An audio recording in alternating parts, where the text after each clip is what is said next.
welcome to Battlefield!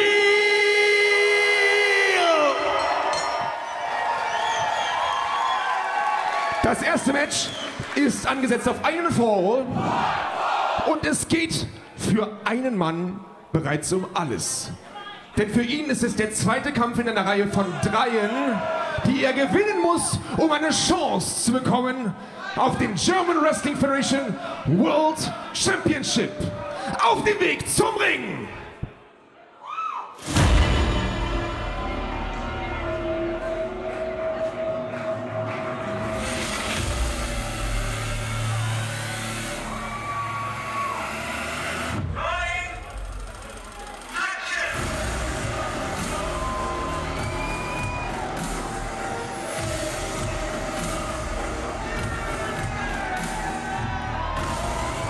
Mit einem Gewicht von 119 Kilogramm aus Berlin, Pascal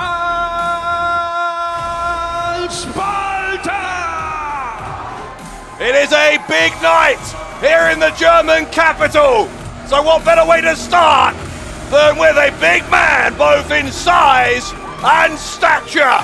The German heavyweight, the former 3-time GWF World Champion, Pascal Spalter, opens us up here at Battlefield. Later on, of course, our main event sees 30 competitors try and vie for a chance at that same GWF World title later on this year. Aus dieser Stadt, aus Berlin, Pascal Spalter! Spalter will be part of the Battlefield match, could get a title shot at Final Countdown in December. But he's on the world title path himself anyway. Sein Gegner!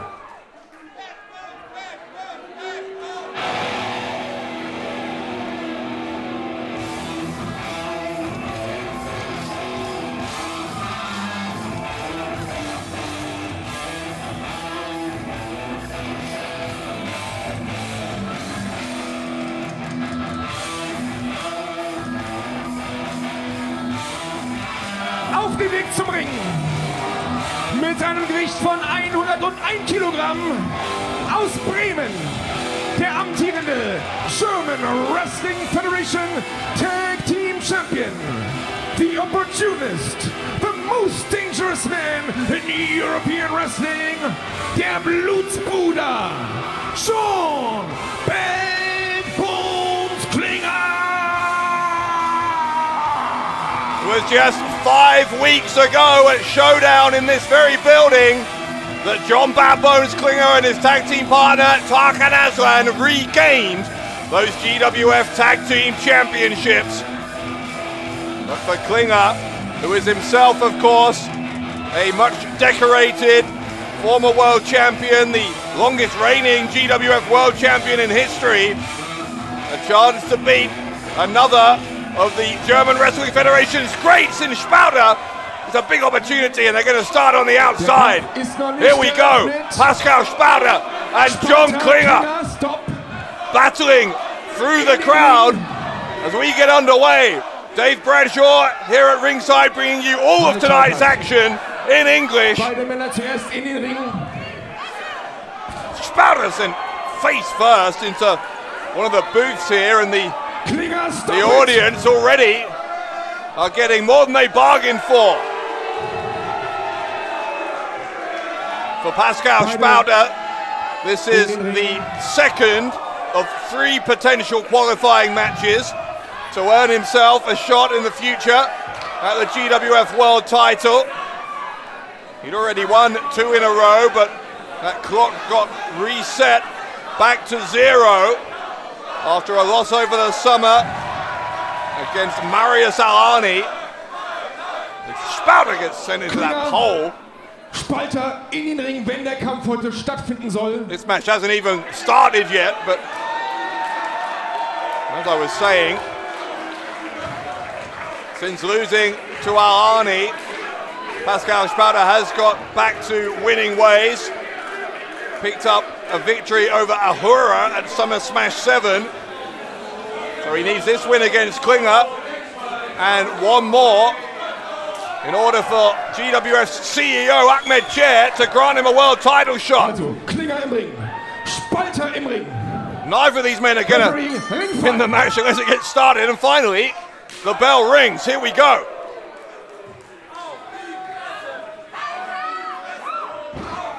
Of course, as I said, regardless of that qualifying series that Spalter is partway through, he's also got another means of earning a world title shot. He's going to enter the Battlefield match later on, and as we understand it, John Bad Bones Klinger expected to enter that as well, because Klinger, as much as anyone, would like to be the world champion again. Spalter gets the elbow up there. And now scoops up John Klinger and slams down the most dangerous man in European wrestling.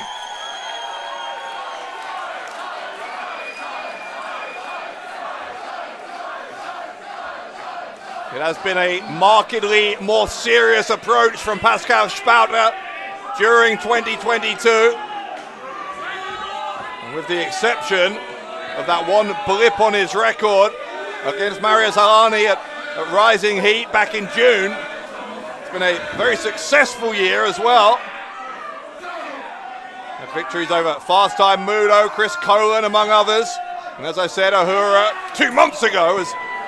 Right now though, he's struggling against Klinger, who just sent him right to that steel ring post.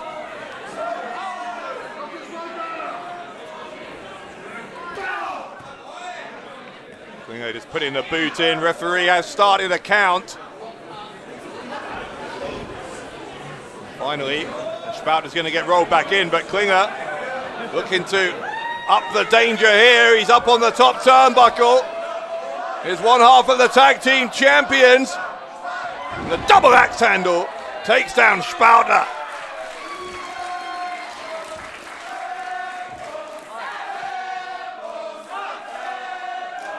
Plenty of Blutsbruder fans in here as well. That is the faction, of course, that Klinger leads. Both these men have their fans in the audience here in Festsaal-Kreuzberg.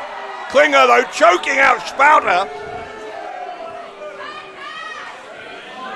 Referee would have been well within his rights there to immediately disqualify Klinger. Chose to give him the 5 count. Once again, giving him the 5 count to stop choking Spalter over that middle rope. John Klinger in a decidedly better mood since he regained championship gold last month, but would improve his mood even further if he could stop this momentum of Spalter and prevent him from qualifying for a championship match later this year.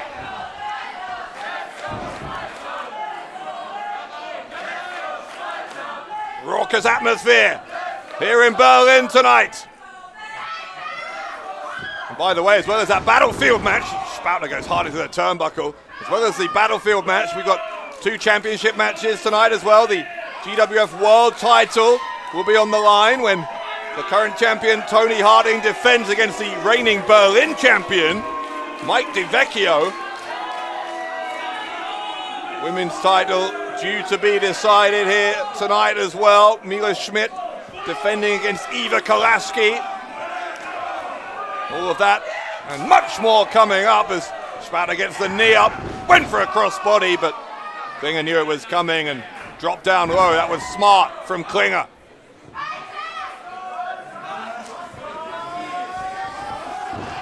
Face first into the top turnbuckle. Goes Spalter, courtesy of the opportunist John Klinger.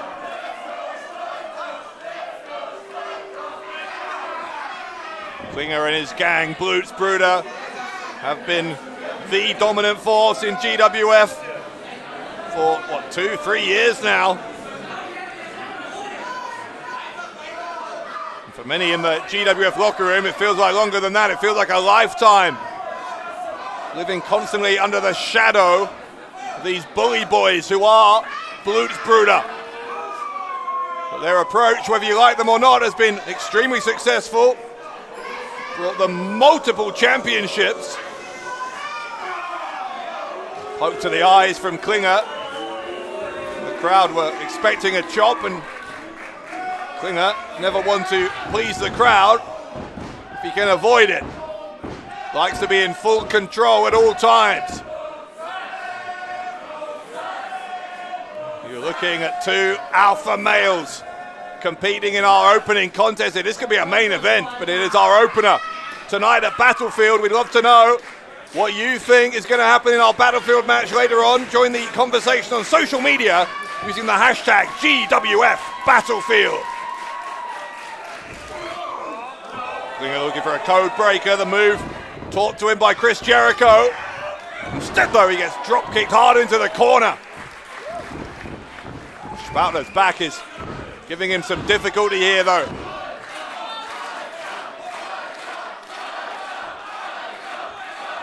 Crowd trying to will Pascal Spalter on towards victory over Klinger.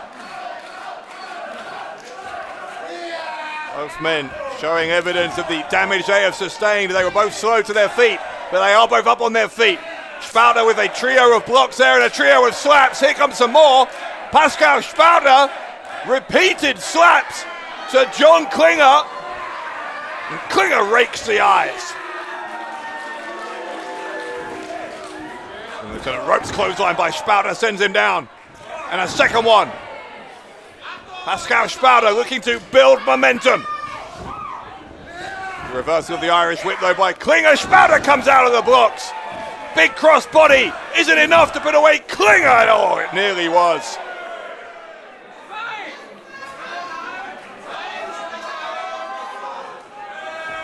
Pascal Spalter looking for this second of 3 potential wins. That's what he needs if he's going to qualify for a world title shot. What a challenge it is that Ahmed Chair's put in front of him to make his second opponent, Klinger. Looking for the that's a wrap after that avalanche in the corner. I think just exhaustion setting in there for Spalter, and that may be what saved Klinger. I think that lower back even may have given out. Klinger's done a lot of damage to that lower back as this match has gone on. Headbutt from Klinger. And Klinger with the bone spear. Bone spear from Klinger. And dropping the back of Spalter's head on his knee. Pascal Spalter writhing in pain. Klinger hooks the leg and Spalter gets the left shoulder up.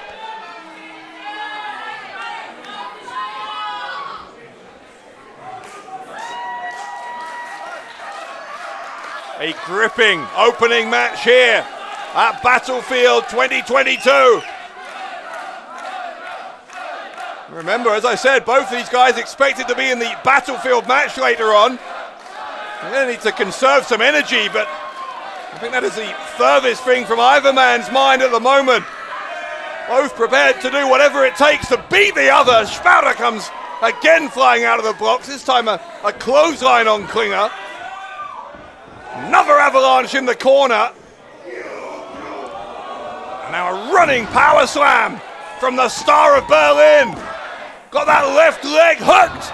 Couldn't keep it hooked for the 3 count.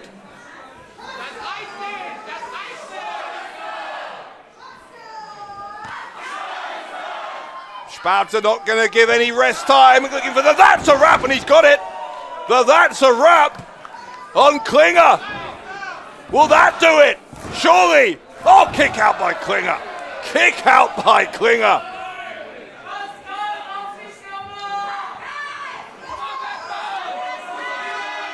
Pascal Spalter with perhaps the most reliable weapon in his arsenal just deployed there. And it wasn't enough to put down the badness that is John Klinger.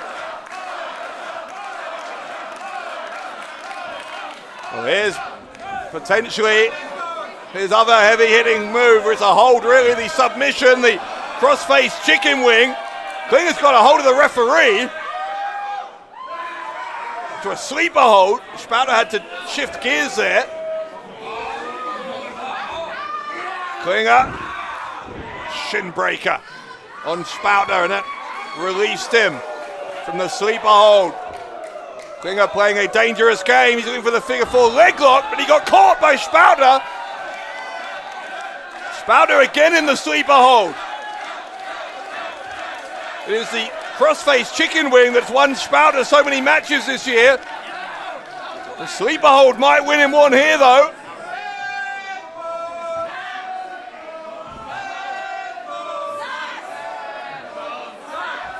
Spalter has those arms wrapped around Klinger. Klinger's back to his feet. Klinger trying to send Spalter into the corner. Oh, what a reversal. What a counter from Klinger to get the shoulders of Spalter down. Spalter had to release the hold in order to kick out of the pin. Very, very smart from Klinger.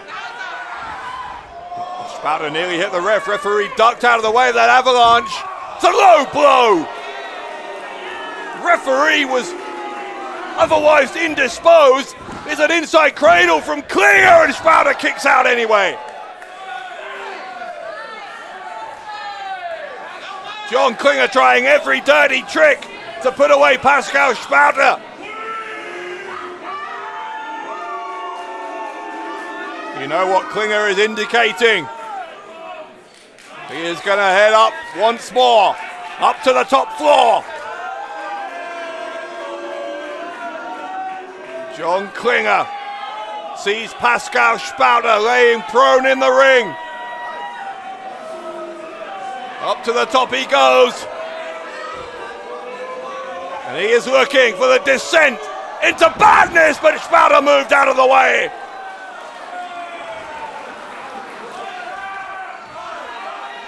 Spalter now with the crossface. He's got it, the crossface chicken wing. A body scissors applied as well. Klinger's in huge trouble. Huge trouble for John Klinger. Klinger might be out. Yes, he is. Klinger is out and Spalter wins it. Der Sieg durch Aufgabe. Und damit der zweite Sieg auf dem Weg zum Titelkampf um den German Wrestling Federation World Heavyweight Championship für den Mann aus Berlin. Für Pascal Spalter. One of the toughest wins in his long career, but Pascal Spalter got it done. And you know what that means?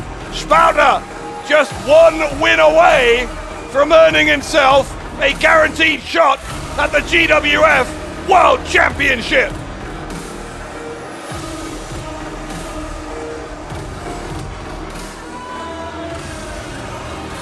Oh, here comes Bluesbruder. Bluesbruder. Tarkan Azan, Erkan Solzani. What's this about? Talk about sore losers. Bluesbruder assaulting Spalter after the bell. Now Klinger's getting a piece of the action. This is about nothing but sour grapes, but wait! It's the Axeman! Axel Tischer! Tischer coming to the defense of Pascal Spalter.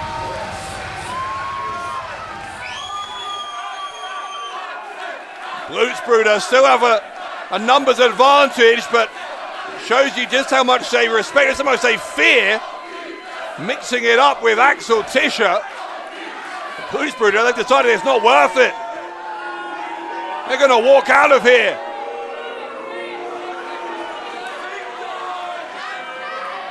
Axel Tischer, very much the man of the hour. Pascal Spalter has to be very, very grateful, I think, to Axel Tischer, because if it wasn't for Tischer, that could have got ugly in a hurry for the man who, remember, won the match. The German heavyweight, Pascal Spalter.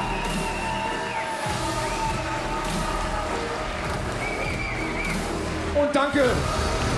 Wait, what? What was that? What was that from Tischer? Tischer with a boot to the face of Spalter.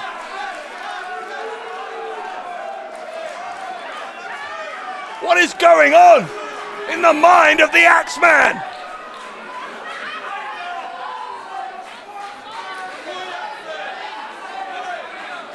Axel Tischer, with an emotionless look on his face, having just booted Spalter in the face.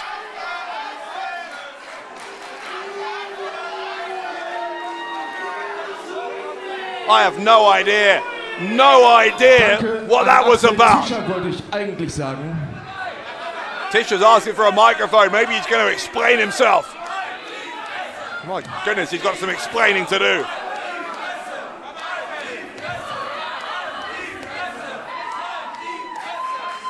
Ich hab das Mikrofon, also du hältst deine Fresse.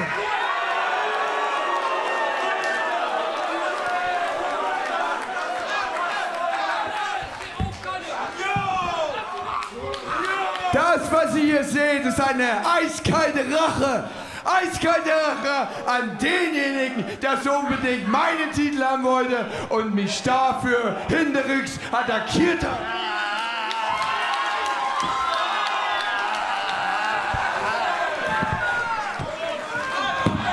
He's still going. Tischer, stop! Halt die Fresse! Was glaubst du, wer du bist, Pascal, hä? Du kleiner Wurm, du kommst hierher, Held der Hauptstadt. Hast du überhaupt eine Ahnung, mit wem du dich hier angelegt hast? Ihr könnt jubeln und buhen, wie ihr wollt. Weil ihr seid sowieso die größten, hinterhältigsten Leute überhaupt. Ihr seid nicht anders als der hier.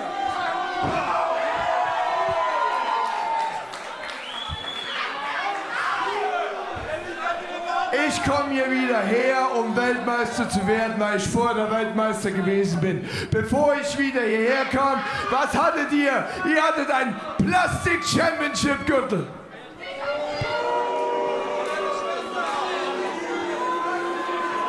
Ich kam hierher, hab euch einen neuen Titel gegeben. Ich komme euch her, hab euch klasse Matches gegeben. Und ja, ihr habt mich herzlich willkommen geheißen, ihr habt mich bejubelt. Wir hatten eine schöne Zeit da draußen am Merch, wir haben Bilder gemacht. Und ihr wagt es dennoch, mich auszubuhen? Tischer, das... Noch ein Wort. Ich komme rüber, ich finde dich und ich trete nach. Das ist ein bisschen viel Vergangenheit. Du warst World Champion, aber so wird man keiner. Hier ist das Ding. Ich bin hier, um Rache zu üben, aber das ist nicht das Ende. Das Ende wird dieses sein, dass du, Pascal, du siehst dir gerade deinen dritten Gegner vor dir.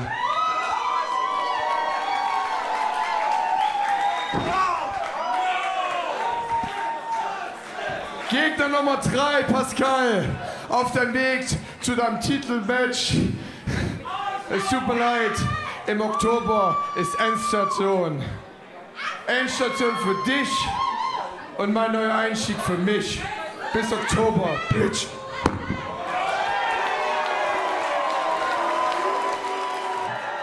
Das nächste Match ist angesetzt auf einen Fall.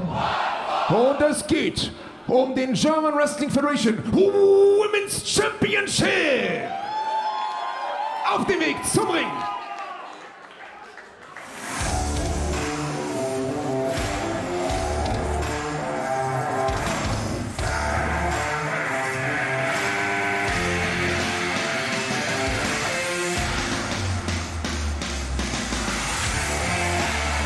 Aus Budapest in Ungarn, die Herausforderin Kolasky. Hungary's Eva Kolasky back with us in GWF. We saw her at the Light Heavyweight World Cup back in March. A victory that night over Nikki Foxley. Tonight Kolasky with a chance to become the women's champion.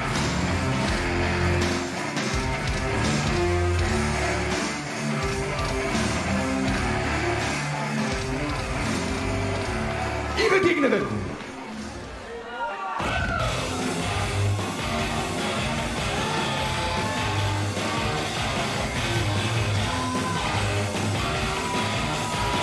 Sie kommt Strasbourg in Frankreich. Sie ist amtierende German Wrestling Federation Women's Champion, the Legend Killer, Mila.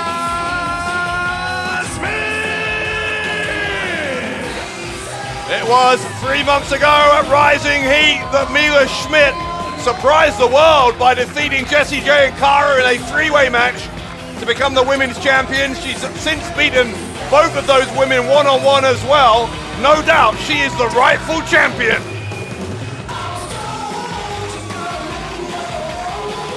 The Giant Killer aus Frankreich, German Wrestling Federation Women's Champion, Mila Smidt. Having moved on from Jessie J and Cara, it will be very interesting indeed to see how Smidt fares against Eva Kolasky. Kolasky, right now, one of the most talked about talents, male or female, anywhere in Europe. Incredible gymnastic ability. She has climbed up the ranks in the European wrestling scene in a very, very short amount of time. She's won championships elsewhere and would love nothing more than to add the GWF championship to her trophy cabinet.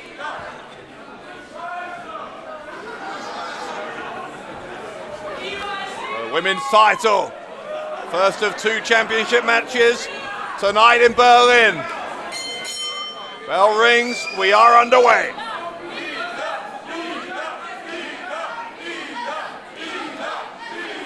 You can hear that Mila Smidt, with her victories as of late, has earned a lot of support from the fans, a lot of respect. Kolasky, known to have developed something of an aggressive, negative attitude in recent times.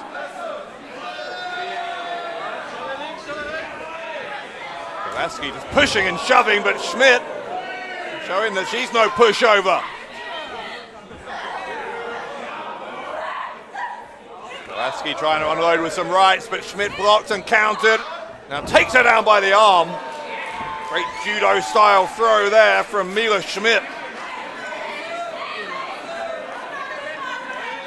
Kolasky has bailed to the outside, trying to buy herself a little bit of time to recuperate.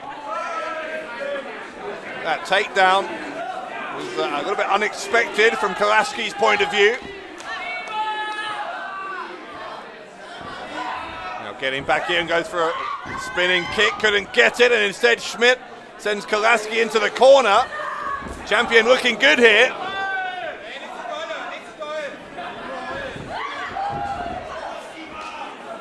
Now to the opposite corner. Smidt will take a run up once more. Able to thrust that shoulder into the abdomen. Kolasky, I think, was trying to climb up the turnbuckles to get out of the way. Didn't do so, and now she's eaten a bulldog as well.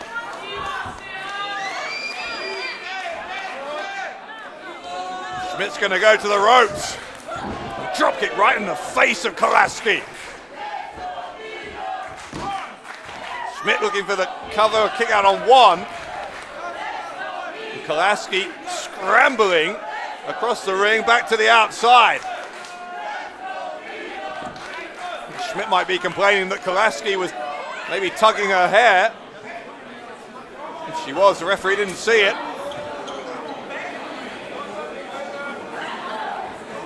Now they're brawling on the outside. Kolasky sending Smidt hard into the ring apron. Kolasky, though, needs to be careful. She can't win the title by a count out. Standing backflip into the knees. Those knees right to the stomach of Smidt. Could be enough, you know. Kolasky hooking the outside leg. That right shoulder rolled up for Smidt. That was a pretty high impact move on a hard arena floor on the part of Kolasky.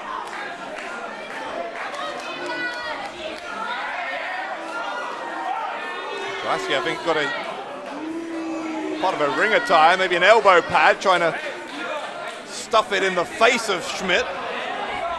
Again, that disrespect very evident on the part of Kolasky.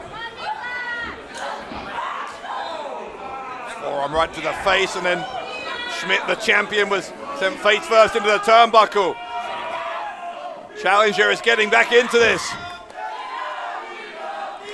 A little bit agitated though by the negative response from the fans in Festsaal-Kreuzberg. Smidt with the distraction. Chopped Kolasky in the throat straight afterwards. Clothesline by the challenger. She'll go to the ropes, gets followed in by the champion. Kolasky moved out of the way. Throat of Smidt. Hit that bottom rope hard, middle rope, excuse me, and a kick out on 2. Mila Smidt was stunned by the impact, that almost whiplash effect of landing on the rope, but still able to regain her bearings enough to kick out before the count of 3. And as a result, she's still the women's champion, at least for now. Kolasky looking to make sure that that is a temporary state of affairs. Absolutely determined to take that women's title back with her to Budapest tonight. Kolasky hooking the leg after dropping Smidt on the back of the head once more, but again, Smidt having worked so hard to get to the top of the pile in women's wrestling here in the German Wrestling Federation. Not going to give it up without a fight. Kolasky's giving her one. Elbows here from Kolasky. Smidt just laid out. Vulnerable in that corner. Propped up against the bottom turnbuckle. Kolasky showing off the gymnastic skill and then showing off the attitude with the slap of Kolasky. I'm not sure if she's going to get the pin from the slap, but forced Smidt to kick out, use up some more energy.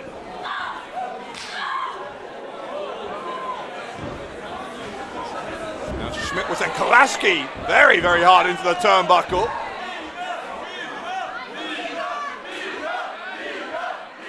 Turning into less of a technically sound wrestling match and more of a brawl at the moment between Kolasky and Smidt. These shots from Kolasky. Tries to convert that into a cover. Again, Smidt out on 2.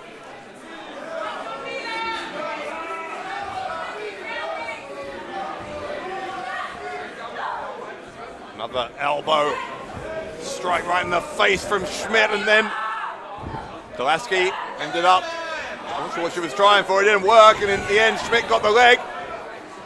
Dragon screw takedown from the champion. And the knees right into the jaw of Kolasky. Either Kolasky might be out, Mila Smidt with the pin, and Kolasky must have been on instinct alone, but she was able to kick out.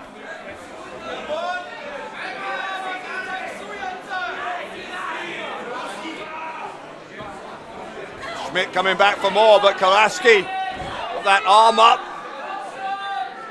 Kolasky looks exhausted though. Either Kolasky needs to find a second wind. Sent Smidt into the corner. Kolasky using her speed to her advantage. A strike to the back of the neck from Kolasky. Might that do it? Kolasky was a second away from becoming the new women's champion.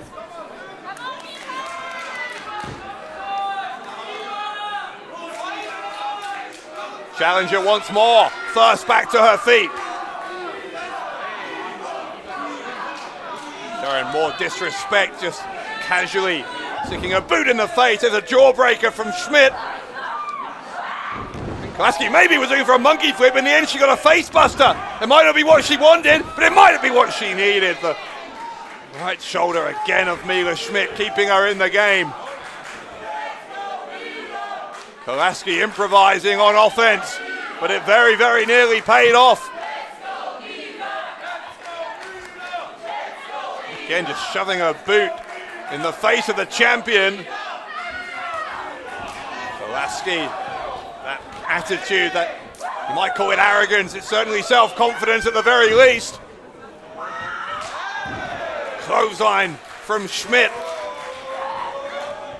Kolasky looked to reply with one of her own, instead she got suplexed. Kolasky refereeing there, but she's got a little bit of time to recuperate. She's over in the corner.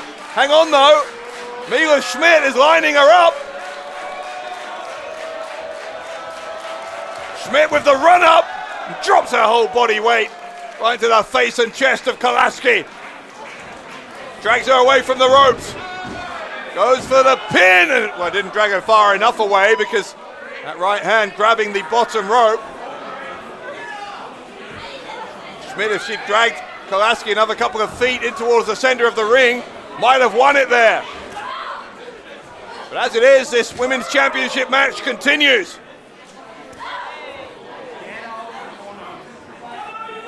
You have the referee trying to instruct Smidt to bring it out of the corner. Champion happy to do that. Smidt might look for a gory bomb, but Kolasky's definitely got the hair that time. And the split leg takedown. Kolasky to win it. That would have been a travesty if she'd won it that way. With an illegal pull of the hair, giving her the assist. Smidt able to kick out, thankfully for her, but well, I think Schmidt's hurt. Mila Smidt is hurt here. She's tried to give herself a bit of recovery time. Kolasky sensing it, chased her out of the ring, but Smidt rolling Kolasky in the ring, then back out, resetting the referee's count. Scratching the face there was Kolasky, the high leg from both women. Not finding its mark, but on the second time around, they both found their mark, and they're both down. There's a danger of a count out here. Referee's up to a count of 7. Both women got kicked in the face. We're up to 9. I'm not sure they're going to make it. No, they're not. Count of 10. Und das ist die Entscheidung durch Auszählen. Countout, Double Countout. Kein Sieger in diesem Match. Beide Wrestlerinnen wurden ausgezählt. Der Titel wechselt damit nicht. Und bleibt beim Giant Killer Mila Smidt aus Frankreich. Well, the confirmation there, it's a double count out. As Olaf just said, double count out means the champion retains. So Mila Smidt, still the women's champion, but very little resolved here between Mila Smidt and Eva Kolasky. I strongly suspect we're going to have to see Smidt and Kolasky do battle again. No decisive winner here, but Smidt still the women's champion. Na, Kara? Kara, wir haben gehört, du willst um den Women's Title kämpfen. Stimmt das? Und wir? Wir können das regeln. Das kostet aber eine Grundgebühr. Hey, nur zu deinem Besten. Ich weiß, du denkst jetzt, hey, das kann doch nicht so sein. Aber ja, so ist das. Hey, was macht ihr denn mit Kara?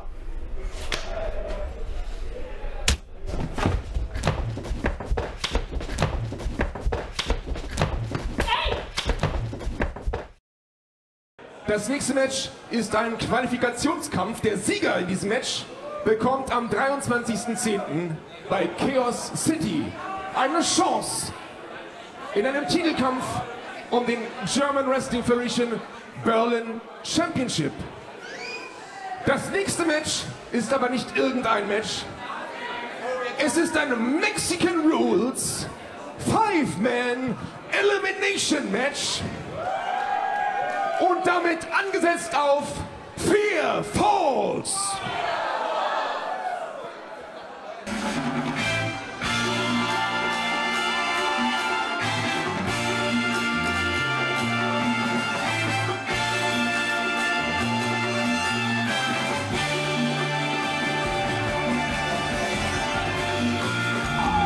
Teilnehmer Nummer 1 auf dem Weg zum Ring. Mit einem Gewicht von 100 Kilogramm aus Adana in der Türkei, der Adana Bulldozer, Aytac Bahar! Aytac Bahar looking to get over the disappointment of losing the GWF Tag Team titles last month at Showdown in a match against Blutsbruder. But one way to get over that disappointment would be to win this 5-way elimination match and make himself the #1 contender for the Berlin title. Aytac, Bahar!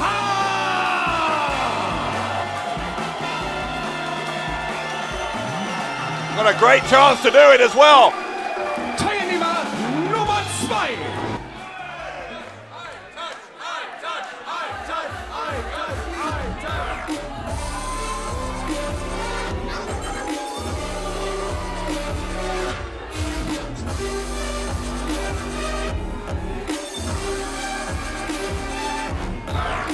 In Begleitung seines neuen Trainers und Mentors Ivo Latino mit einem Gewicht von 89 Kilogramm aus Hannover, the future of catch, Stübing!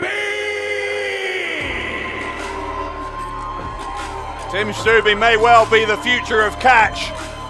If he is, then that future looks incredibly menacing. Tim Stübing, since pairing up with Ivo Latino, given a new edge, a new attitude, a new approach. Stübing turning his back on his brother Tom. We've already seen it paying dividends for Stübing in singles competition against Boris Payne last month at Showdown. Now a chance to become the #1 contender for the Berlin title. Sich selbst, the future of catch. Kommt aus Hannover. Tim Stübing!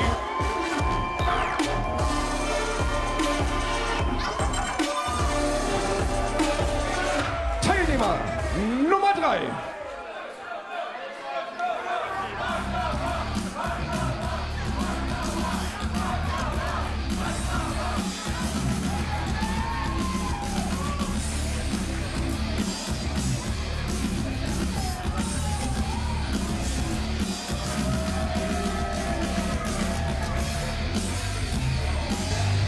Mit einem Gewicht von 72 Kilogramm. Aus Harlow, Essex, United Kingdom. The Wonder Kid, Jonny Storm! A huge welcome back to GWF for Jonny Storm. First time he's been here since the Light Heavyweight World Cup of 2019, over 3 years ago. The legend from UK, the Wonder Kid, Jonny Storm!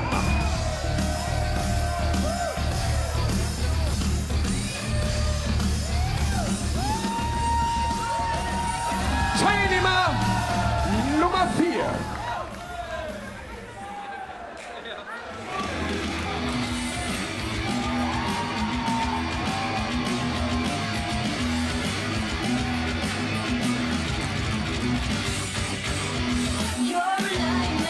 Kommt aus dem Erzgebirge in Deutschland mit einem Gewicht von 72 Kilogramm. Schreier! You know, I think Nick Schreier had something of a breakout performance last month at Showdown against Erkan Solzani. Schreier rewarded for that with a chance to become the #1 contender for the Berlin title in this 5-way elimination match. And based on what we saw last month, I'm not sure I'd bet against him.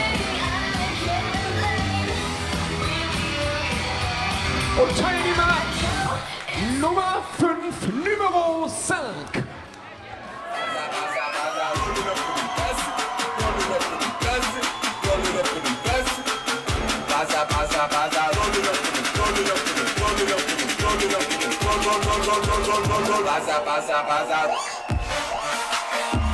Auf dem Weg zum Ring mit einem Gewicht von 93 Kilogramm aus Paris in Frankreich.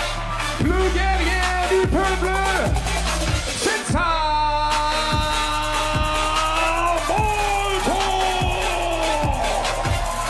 The French sensation, a former Berlin champion himself, lost that title at Summer Smash 5 2 years ago this month.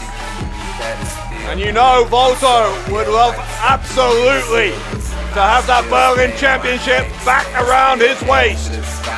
Well, he might get a chance next month at Chaos City if he can win here tonight.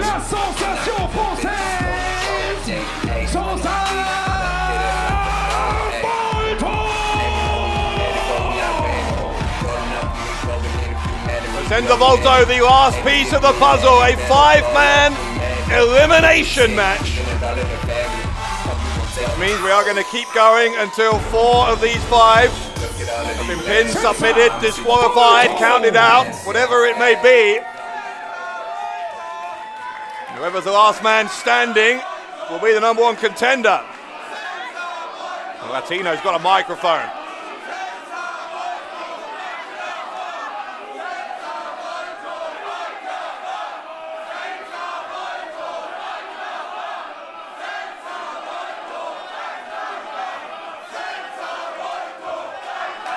Erst nimmt er mir das Mikrofon weg und dann sagt er, ich soll euch sagen, ihr sollt die Schnauze halten.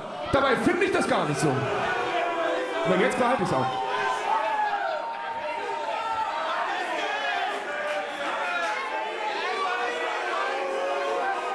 Ich bin Ibo Latino, falls ihr es noch nicht wissen solltet.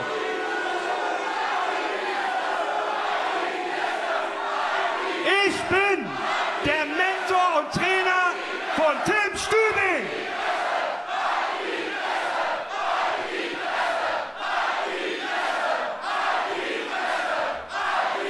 Seitdem ich Tim trainiere, hat er nicht ein Match verloren. Und das spricht für sich selbst. Applaus!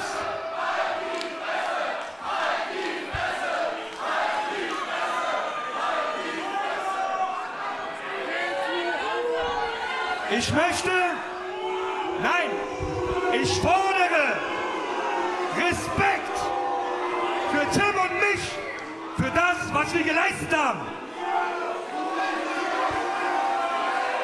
Na, das hat ja super funktioniert. Und wenn Tim heute das Match gewinnt, und er wird es gewinnen, erwarte ich von euch Standing Ovation. Ihr Scheißköpfe! You know, you might not like his tone, but Ibo Latino has a point. He has guided Tim Stübing to an unbeaten record so far. Whether Latino's going to get the standing ovation he's demanding. If Stübing goes on to win this, I don't know, but it's a big if in any case, because there are 4 opponents standing between Stübing and that #1 contendership. 2 men legal at any time. And the 2 men who are going to start it out, by the looks of it, are Senza Volto and Nick Schreier.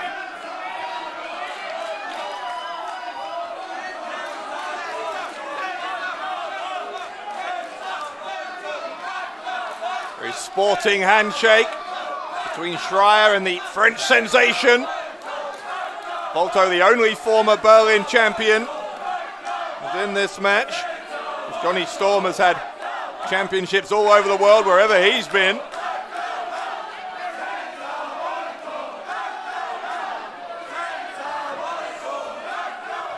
Great atmosphere here as Schreier and Volto locking up to start this 5-man elimination match.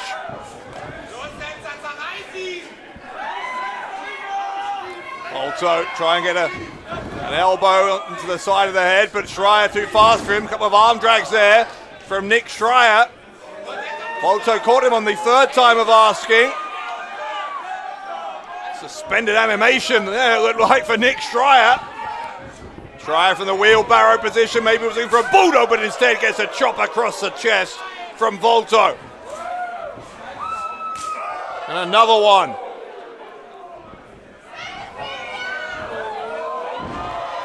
Schreier, the least experienced man in the contest. Senza Volto, second only to Jonny Storm in that department. Volto using the middle rope, his advantage. Jonny Storm coming in there. Kicks both Schreier and Volto in the shins and then drops them face first on the canvas. The Wonder Kid showing that he can still keep up with the best of them. 20 years or more into his career now is Storm. It's Aytac Bahar. Elbow from Bahar. Takes down Storm. Bahar has been getting better and better in the past few years. Tag. Blind tag from Tim Stübing. Stübing trying for a Hurricane Rana, but Bahar was so powerful, he almost able to stop him. Certainly slowed him down. That might slow Bahar down. Kick right to the face. Now Stübing looking to capitalize on the cover. The rules of this match do add a different dynamic to normal. Quite often when we see these 3-way, 4-way, 5-way matches, it's one fall to a finish, which means that it's in the other wrestler's interest to kick out any pin attempts by their opponents, but that's not the case here. It's an elimination match. If you see one of your opponents getting pinned, you may as well let him get pinned. What's this though? All 5 men looking for suplexes, and 3 of them hitting suplexes on Bahar and Schreier.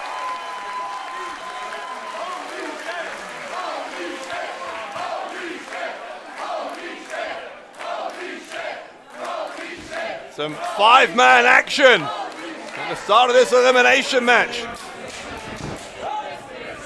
Winner of this will face the Berlin champion Mike Vecchio on October 23rd, Chaos City 7. Vecchio by then might also be the world champion. He's facing Toni Harting up next. A champion versus champion match, but only the world title on the line tonight. Volto, the middle rope, top rope. So athletic is Senza Volto. Tim Stübing had no idea whether he was coming or going there. Stübing though quickly gets back in it, and that's some of what Ibo Latino has taught him.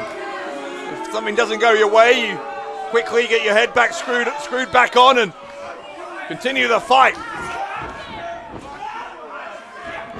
There's a new tightness to an in-ring style, no wasted motion from Tim Stübing. He's got Volto on the shoulders here.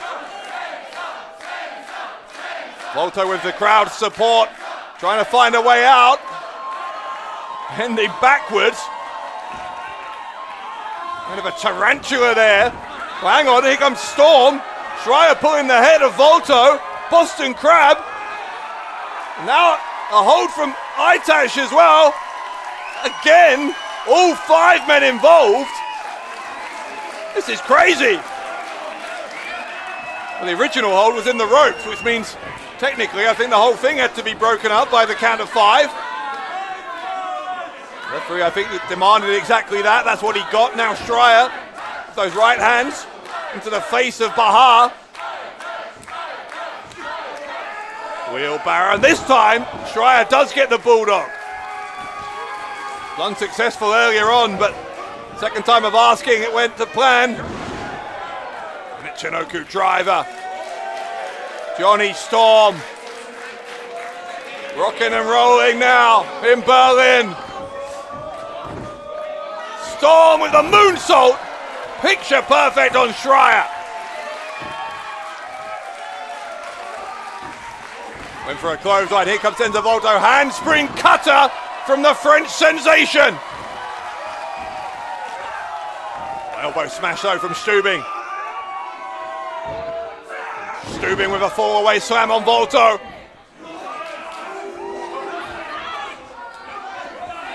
Bahar and Uranagi. Stübing's back arching in pain off of the impact of that landing. Hard right in the center of the ring. The Adana Bulldozer enjoying plenty of fan support here in the heart of the German capital.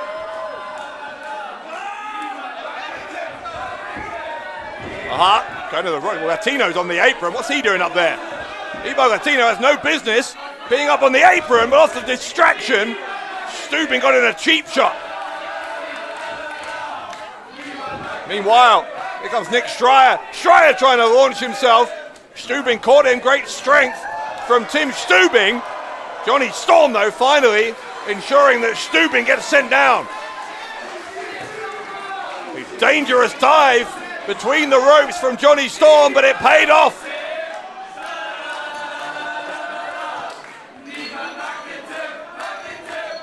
Storm, Schreier, Stübing, all getting to their feet. Look on the stage. There's Aytac.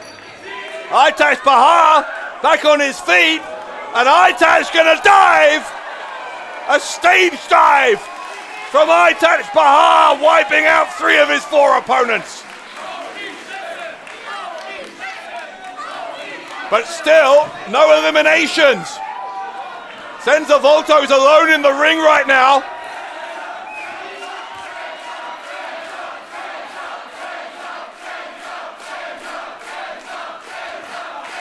You know what this crowd are willing Senza Volto to do. Volto off the ropes and then over the top to the outside. Knocking him down like Skittles is Senza Volto.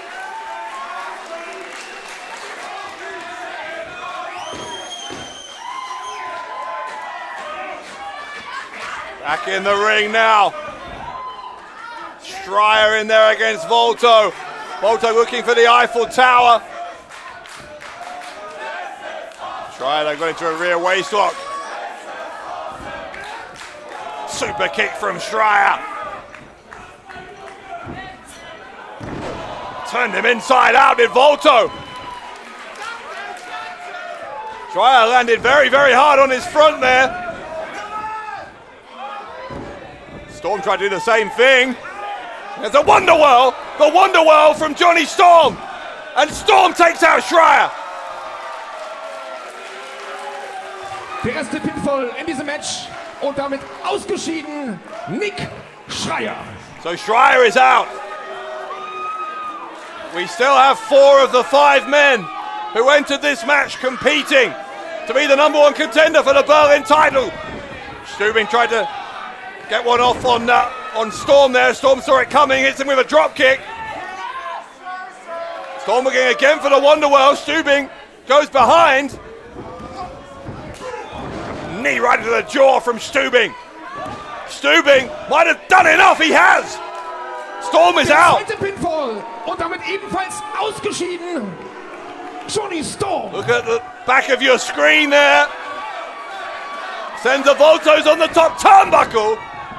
Stübing rolled in. And here come the chops.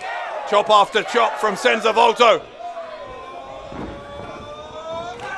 Boot goes up. And a kick round the side of the head. You heard the message as well from Senza Volto. Volto, code red on Stübing.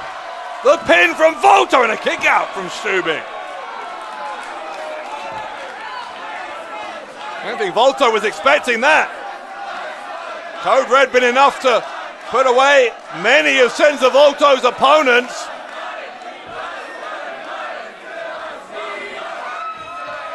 Now, while Volto is still experiencing that surprise, Aytac Bahar going to try and take him by surprise. Went for a clothesline, Volto coming back with a handspring. Gets caught though. Aytac Bahar's got the rear naked choke here. Volto trying to get those legs out. Volto getting into the pin. Bahar kicked out. Smart from Volto to roll over into that pinning position, but Aytac got out of it. There's a side suplex from Bahar. Super kick though from Volto. Volto got the super kick, a high knee from Bahar. Back and forth between these two. But Bahar has him on the shoulders. A Death Valley driver from Aytac Bahar. And off the pin, Bahar eliminates Volto. Der dritte Pinfall und damit ebenfalls draußen aus Paris, Frankreich, Senza Volto.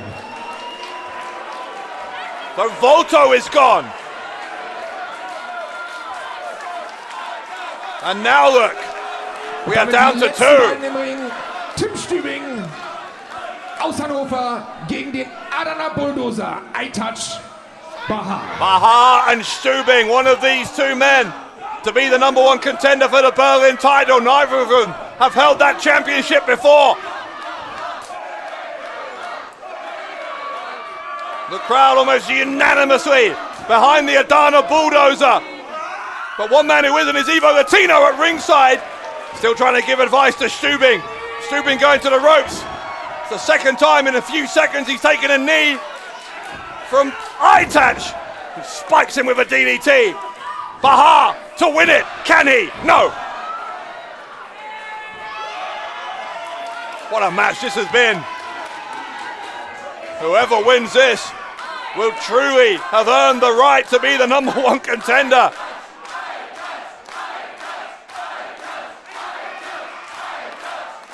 Listen to the support for Aytac's Bahar in Fessau-Kreuzberg. For another Death Valley driver. Instead the chop to the throat from Stübing. Big elbow from Stübing. Now Stübing has Aytac up on his shoulders. Drops the back of the head on the knee. Stübing, has he done it? No, he hasn't.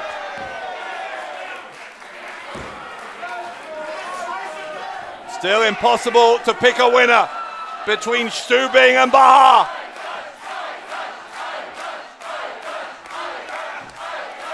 Stübing now with Bahar up in that torture rack position. Drops him with a driver. Dropped him hard there. Stübing thinks he's won it, and he's right. He has. Pinfall, damit der Sieg in diesem Five-Way Elimination Mexican Rules Match und die Chance auf den German Wrestling Federation Berlin Championship am 23.10. bei GWF Chaos City 7 hier im Catchsaal Kreuzberg. Für den Mann aus Hannover, the future of Catch, Tim Stübing.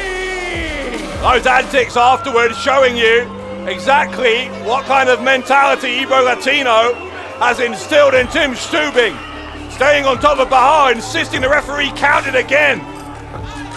Tim Stübing with a self-confidence that is stratospheric. And maybe with that victory, he is about to launch his career into the stratosphere.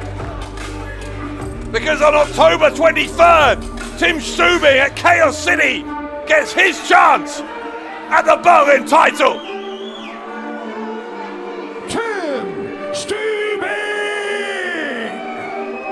Am 23.10. hier in Berlin seine Chance auf den German Wrestling Federation Berlin Championship. Diesen Berlin Champion, den amtierenden Berlin Champion, sehen wir jetzt auch im nächsten Match. Es geht nicht um seinen Titel, aber da es der erste Hauptkampf, der erste Main Event des heutigen Abends ist der Kampf angesetzt auf einen Fall. Und es geht um den German Wrestling Federation World Championship. Auf dem Weg zum Ring.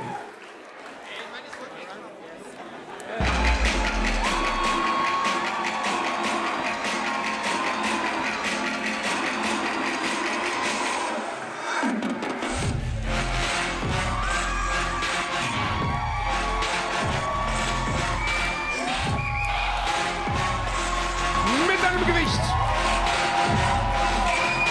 von 104 Kilogramm aus Mons in Belgien, der German Wrestling Federation Berlin Champion, the Belgian War Machine, la Machine de Guerre Belge, Mike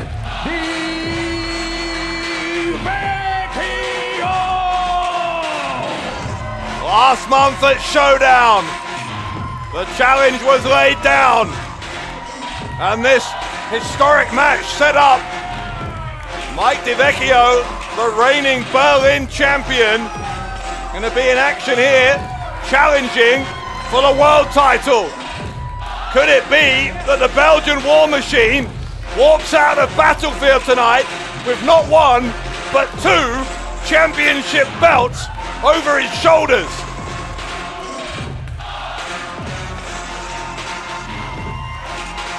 There is every possibility that that will be the case. Berlin champion aus Mons in Belgien. Mike Vecchio has just about defeated everybody who has been put in his way.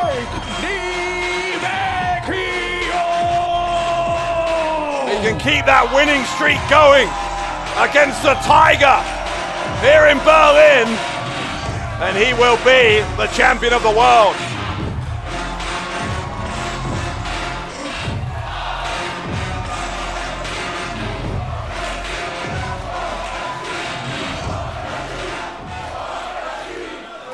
In diesem Kampf ist der Berlin-Champion der Herausforderer.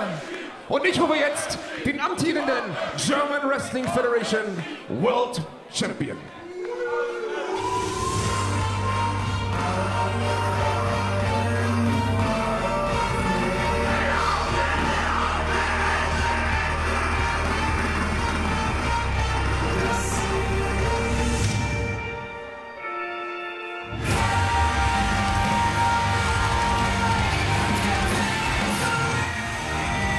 Den Weg zum Ring.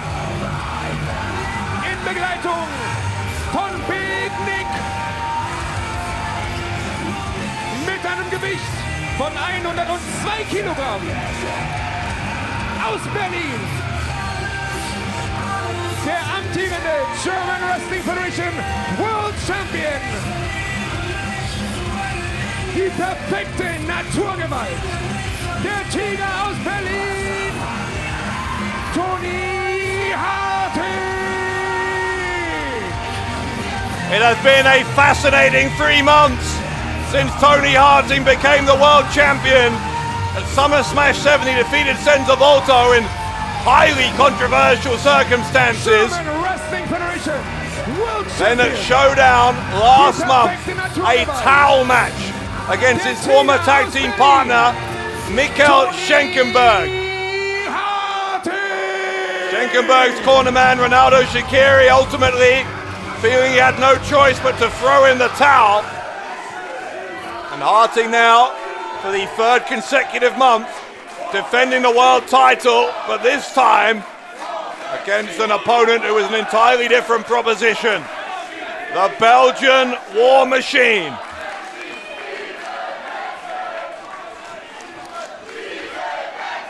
But regardless of what happens here, we know that Mike Vecchio will be the Berlin champion as we head into Chaos City next month. Chaos City 7 it will be on 23rd of October here in Festsaal-Kreuzberg.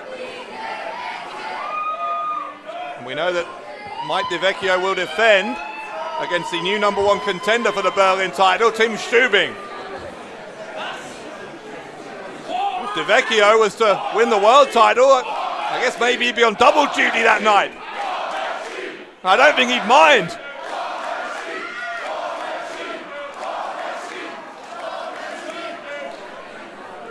You get the impression it's a partisan crowd.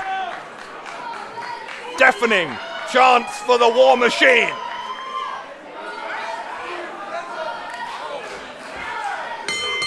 So here we go. Berlin champion challenging the world champion.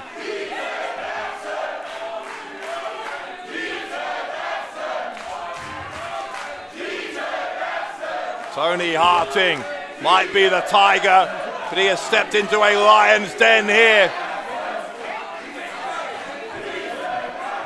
These fans want nothing more than to see the Belgian War Machine dethrone Toni Harting here tonight.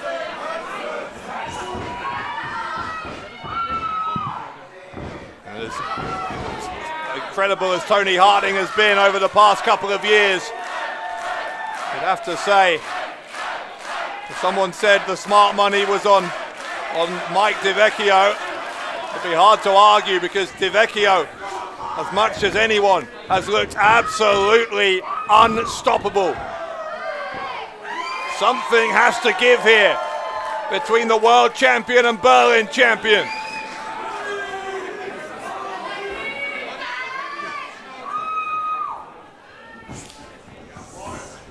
Rear waistlock here by Harting. Trying to out-wrestle Vecchio. Problem is, Vecchio with so much power, he could just break his way out of a lot of holds.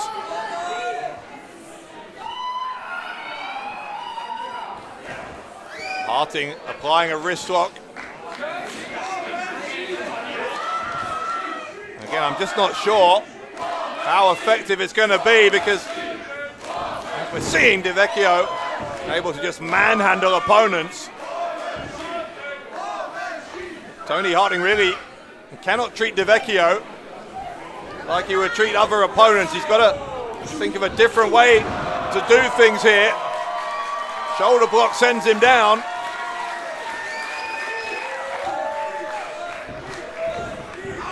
Vecchio will go to the ropes. There's a leapfrog, great agility there from the world champion. Spinning heel kick. An elbow to the face. Harting is finding a way in. Kicked him in the leg and took him down, but Vecchio just swatting away Harting like he was a fly. The shoulder breaker. And he'll follow it up with Vecchio with a backbreaker. Just snapping the bones of Harting, who kicks out on two. Vecchio continues like this though. It could be a short affair. Harting is in a war here. He is in a fight.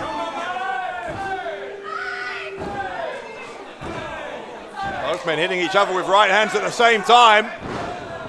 Headbutt from Vecchio on Harting, but hit him so hard I think he slightly scrambled his own brains there. Quick suplex from Vecchio. Where's he going? Looks like Vecchio might be headed up, is he? Yes, he is. He's going up to the top turnbuckle. Harting taking him off balance. Vecchio took a little bit too long getting up there.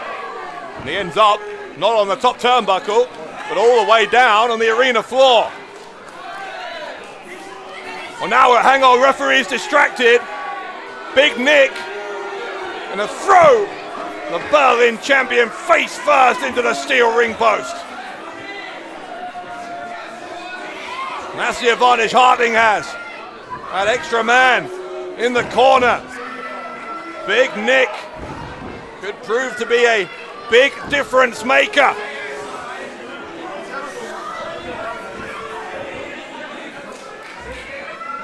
And it has given Harting the advantage, no doubt about that. Now got Vecchio down on his front and stamps on the back of the elbow. Harting hooking that leg, kick out on two from the Berlin champion. Of course, whoever wins this match is going to have one eye on the Battlefield match coming up straight after this. 30 competitors. Whoever is the last man standing will get a shot at the world title at final countdown in December. Right now, that feels a long way away for both of these men. Vecchio with an avalanche in the corner on Harting. Those War Machine chants continuing to echo around Festsaal-Kreuzberg, but it's Harting going for the pin. Mr. Vecchio is kicking out.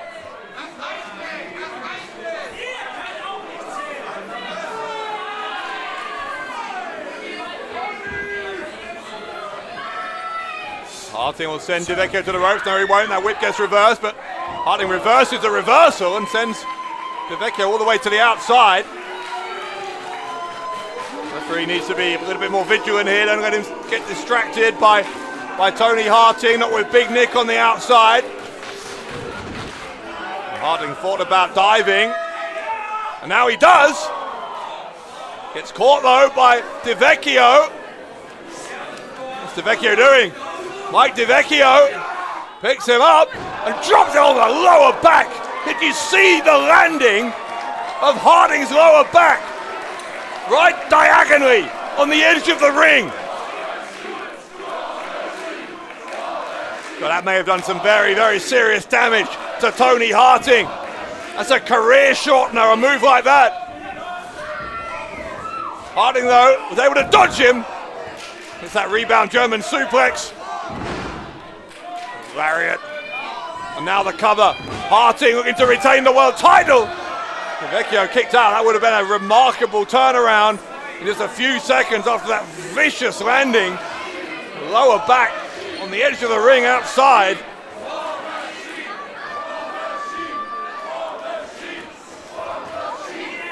Harting though got him up again. He's posing. Let's not get cocky here if you're Toni Harting. Things are going better for the world champion. Cannot be complacent against Vecchio. Maybe Harting, maybe he can be. Maybe he's knocked him out. Kick out. Berlin champion stays in it.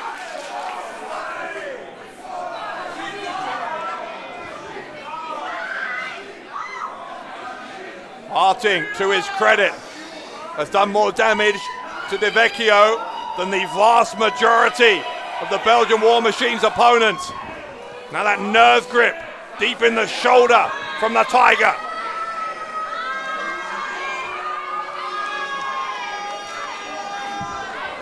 Elbows. And that gap between the head and the shoulder.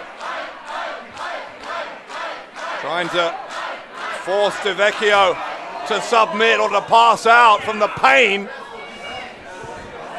Kick to the back in amongst that for good measure. I'll tell you what, if Harting can put Vecchio to sleep, we will never hear the end of it. Now he's transitioned into an attempt at the armbar. Vecchio not allowing that right arm of his to get hyperextended. Instead, he's put the shoulders of Harting down. Harting just slowly, or rather quickly, but only slightly rolling up that left shoulder with a power bomb of sorts. Vecchio was able to power his way up and slam the back of Harting right down into the canvas. Elbow. And then a running suplex from Vecchio, looking to win the world title here. Can he? No. 2.5.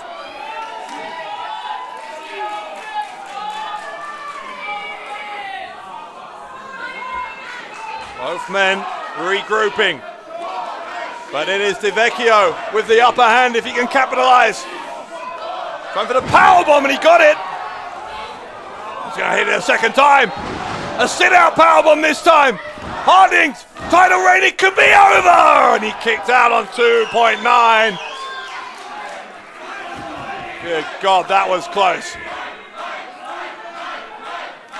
Toni Harting's title reign hanging by a thread here at the hands of the Berlin champion, Mike Vecchio. Can he finish the job?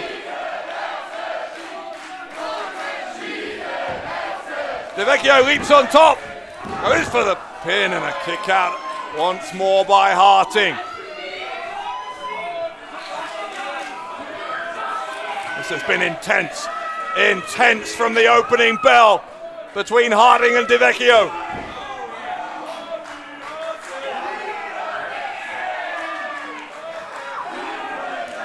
Seeing who can hit harder at this point in the match. It's a sign of Harting's confidence that he's willing to have this strike-off here between himself and Vecchio, but Vecchio able to duck. Harting went for the enziguri, but he's crawled out between the legs as Harting. Well, it crawled to the outside, both of them. Went to the laps of the front row. Harting and Vecchio both landing awkwardly on that concrete floor. Well, the last thing we want here is a double count out. After everything we've seen here, we are desperate for a decisive winner. Now hang on, Harting's claiming he's got an injured knee, but look at Big Nick. I think with that handcuffs. I think Big Nick has handcuffs. Big Nick is handcuffing Vecchio. Clear diversion here from Harting. What is this? This is ridiculous. He's going to handcuff him to that railing so that Vecchio can't get back into the ring. He's going to force Vecchio to be counted out. This is insane. This can't be allowed to happen. Now Harting, finally, said everything he needs to say to the referee. Surprise, surprise. Vecchio has been completely restrained. The referee he didn't see it, but he can see the result. And Vecchio is handcuffed, for goodness sake. Big Nick's already got that world title belt held up above his head. He thinks it's over. He thinks he's done enough for his boss to retain.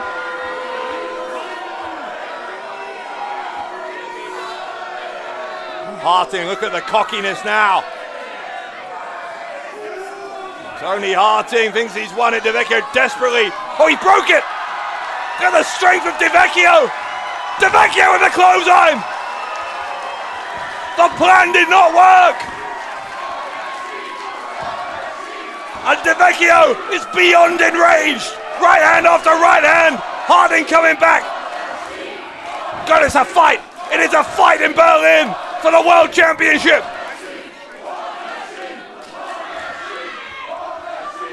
Both men up to their feet! Vecchio wildly swinging for the clothesline, didn't get it, and instead that swinging kick from Harting might get the job done. Harting with the cover and Vecchio kicked out. God, what a match. What a match this is.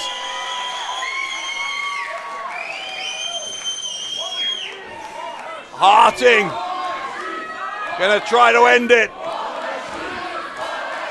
Vecchio powers out again. Now for the gut wrench. Can he get him? Gut wrench powerbomb. Vecchio to win the world title. Big Nick put the foot on the rope. Big Nick put the foot on the rope. Vecchio, undeterred, just dragged him into the middle of it. Enough time had passed. Enough time had passed and Harting was able to kick out. Big Nick may have just saved the world title. Or is it a temporary reprieve only?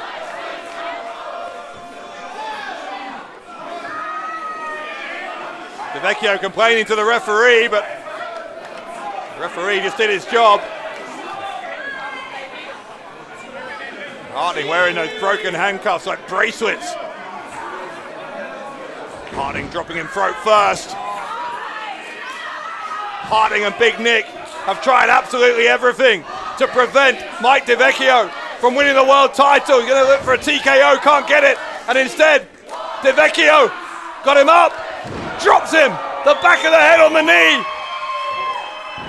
A strike right to the back of the head of the Tiger.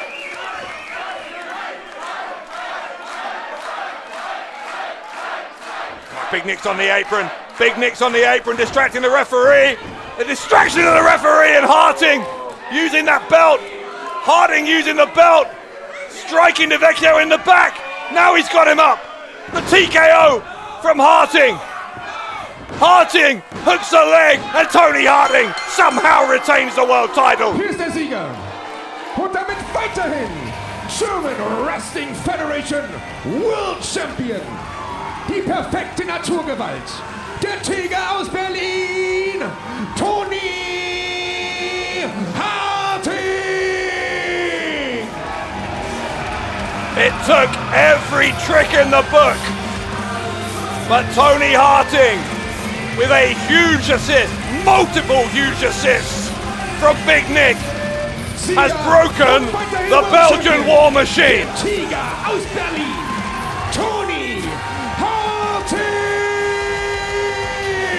The Harting World Championship reign continues at the expense of Mike Vecchio.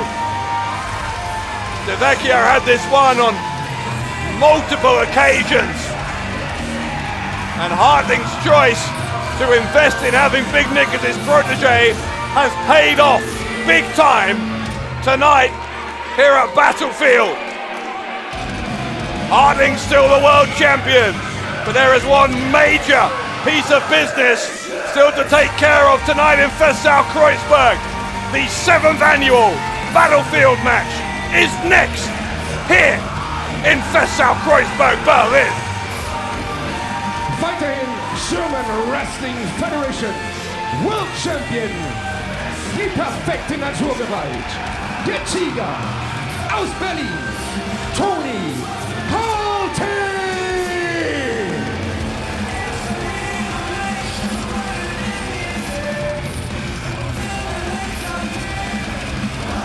Aber ein großartiger Herausforderer und natürlich weiterhin German Wrestling Federation Berlin Champion aus Belgien, Vecchio.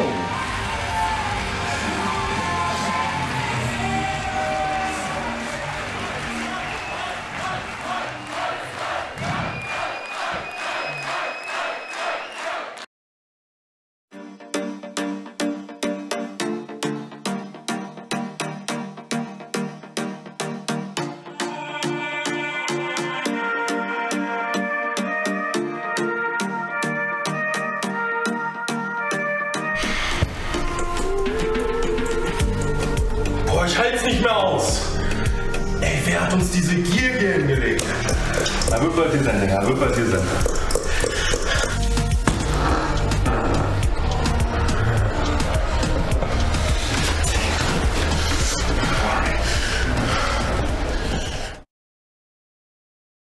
Und jetzt der zweite Main Event. Der Kampf, dem diese Veranstaltung hier ihren Namen verdankt. 30 Mann. Ein Ziel, ein Sieger und die Chance auf den German Wrestling Federation World Championship bei Final Countdown. Es scheidet aus, wer über das oberste Ringseil nach draußen befördert wird und mit beiden Beinen auf dem Hallenboden landet. Berlin, are you ready for this?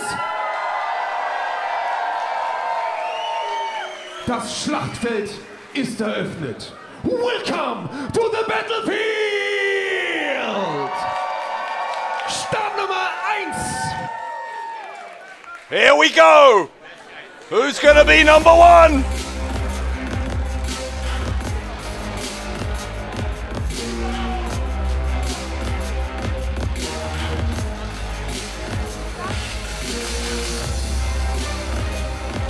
Aus Teheran im Iran, von den Kendo Boys, Nima!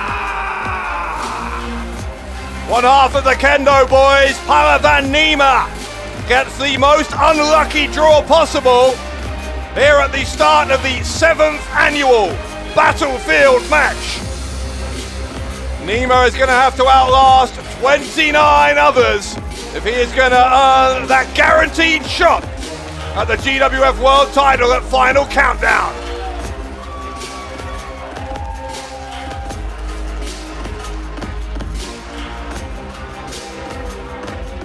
Und ich rufe die Startnummer 2.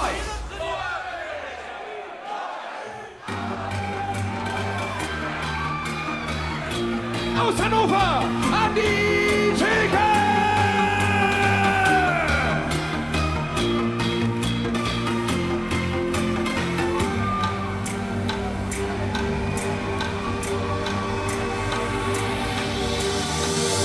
Heute in Berlin, da stand ein Mann, das war Atmen und der sprach mich an.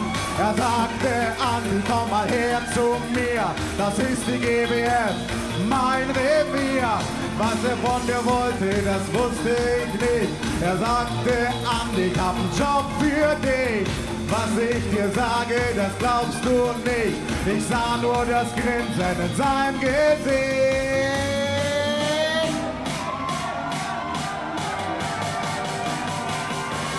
Heute ist Battlefield und mit Andi wird das geiler. Die letzten Jahre fehlt er leider, doch mit Andi wird das geiler. La la la la, mit Andi gehen wir steil.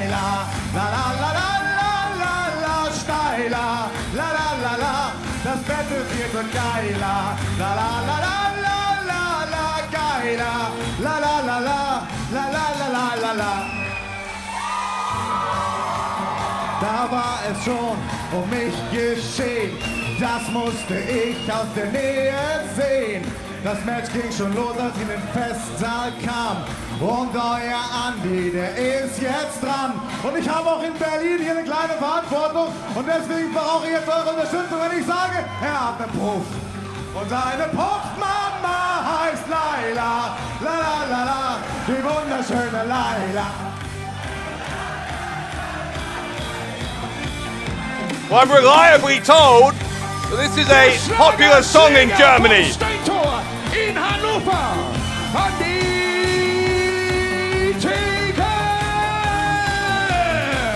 Andy Tecker adding his own lyrics to a popular German song.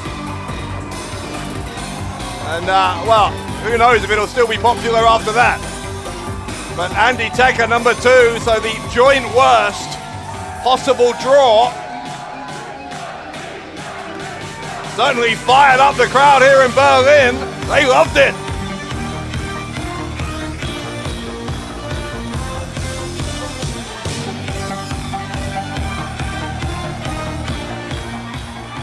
Andy Tecker and Pallavan Nima to start things out in what was already a party atmosphere here in Berlin is even more so now.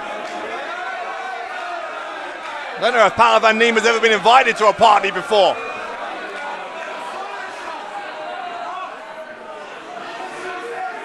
Nima not impressed. referee. Slap across the face, the bell rings. And here we go, we're underway. For those who are not familiar, the rules here are simple. At regular intervals, another competitor randomly drawn will enter the battlefield. We'll keep going till all 30 competitors have entered. The only way to be eliminated is to be thrown over the top rope. Both feet must hit the arena floor, and whoever is the last wrestler standing will win the battlefield and get a shot at the GWF World title. At the moment, it doesn't look like it's going to be Nima. He just got clothesline hard there by Andy Tecker. Tecker with a body slam. Always one of the most exciting matches on the GWF calendar.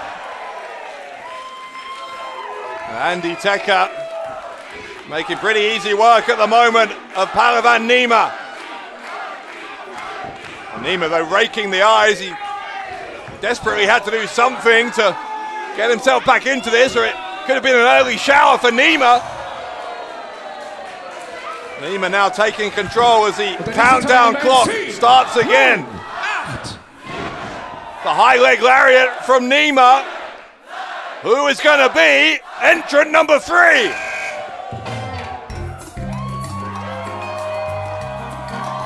Start Nummer 3, Fires Aguilar. He was until very recently the loserweight champion. He has shed himself of that. Could Fires Aguilar go from there to becoming the #1 contender for the GWF World title? There's plenty of history in matches of this kind, of wrestlers winning it from early numbers, but obviously it is a much tougher ask. It's a neck breaker from Fayaz. Andy Tecker just bringing himself to his feet. I'm not sure if Aguilar has seen him yet. Tecker out, trying to take out Aguilar rather than helping him. Maybe if they worked together there, they could have got Nima out, but that wasn't Tecker's plan. Looking for a DDT here is Aguilar, and he gets it. Andy Tecker wiped out, dumped head first. Now Nima, though, reasserting himself. Nima needs to take his attention off the fans. He needs to focus everything on what's going on inside the ring. He's trying to eliminate Fayez Aguilar. Aguilar wrapping his legs around the rope set to prevent himself from being thrown over the top. Feyas trying desperately to get himself back fully under that bottom rope, back into the ring.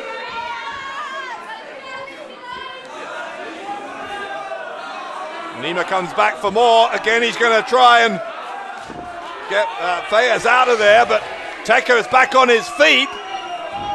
And meanwhile, the clock keeps ticking. 9, 8, 7, 6, 5, 4. Who is next to join the party at number 4? Tom Stübing.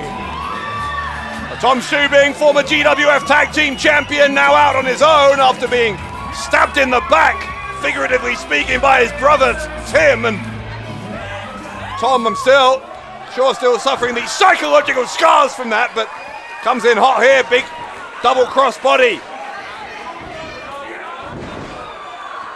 Suplex. Now Tom Stübing looking like he's come here with a point to prove tonight. Neck breaker on Nima, and he's going to try and get Nima towards that top rope. Andy Tekka joining in and actually is helping out Nima. He's gone after Tom Stübing as Tekka.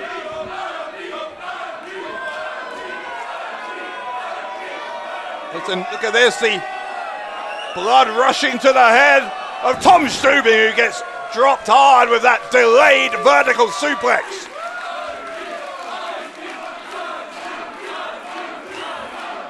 Still no eliminations though in this 7th annual Battlefield match. Remember, a shot at the world title in December. That final countdown is the prize for the winner here tonight. Oh wait. Und das ist der Alarm der Schande. Und das bedeutet, der nächste Wrestler, der ausscheidet aus dem Battlefield Match, ist automatisch neuer Herausforderer auf den Titel der Schande, den German Wrestling Federation Loserweight Championship. Well, we'll talk about that in a moment, but amongst all of that, here comes number 5. Oh my! Start Nummer 5. German Wrestling Federation Tag Team Champion, John Bad Bones Klinger. A big spear from Klinger, the longest reigning GWF World Champion in history, wanting to regain that title. German suplexes all round from Klinger. Meanwhile, that alarm of shame, well, that means that the next person to suffer a fall, in this case to be thrown over the top rope, will be the next to be forced to challenge for the Loserweight title, and it's going to be Andy Tekka. Und damit steht es fest. Andy Tekka will be the next out to face the Loserweight champion next time around. Goodness me, there goes Tom Stübing. I'm not sure if Nima went over the top rope. Palavan Nima, don't think went over the top. There's a low blow. Klinger is cleaning house. Aguilar is gone. Und ebenfalls ausgeschieden. Now, by my reckoning there, Klinger has eliminated all 4 of those who came in before him, with the exception of Palavan Nima. Nima, it seemed to me, went between the top and middle rope. Ja, durchs zweite Seil. Hab ich doch gesehen. Darum habe ich es doch nicht angesagt. John Klinger, very pleased with himself, and it hasn't been the best night so far for Klinger. Also, remember Klinger using to Pascal Spalter. An die Theke als erster raus. An die Theke Herausforderer auf den Loserweight Championship. There's confirmation there that Andy Tekka was the first eliminated after that alarm of shame, which means that he will indeed be the next to challenge for the Loserweight title. We're with you again here in Berlin on October 23rd at Chaos City. Right now though, here's number 6.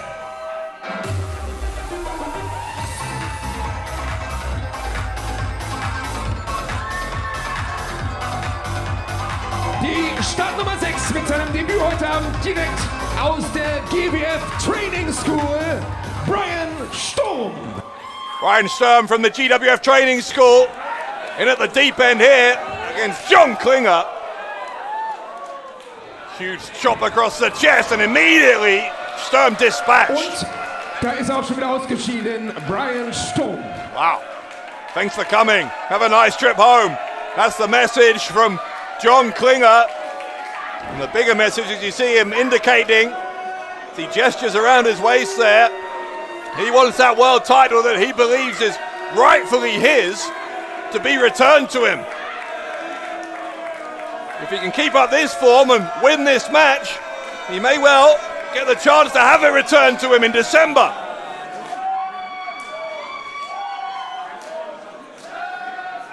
Meanwhile, Klinger with a chance to regain his breath. Has got still a bit of time left before that countdown clock ticks down once more.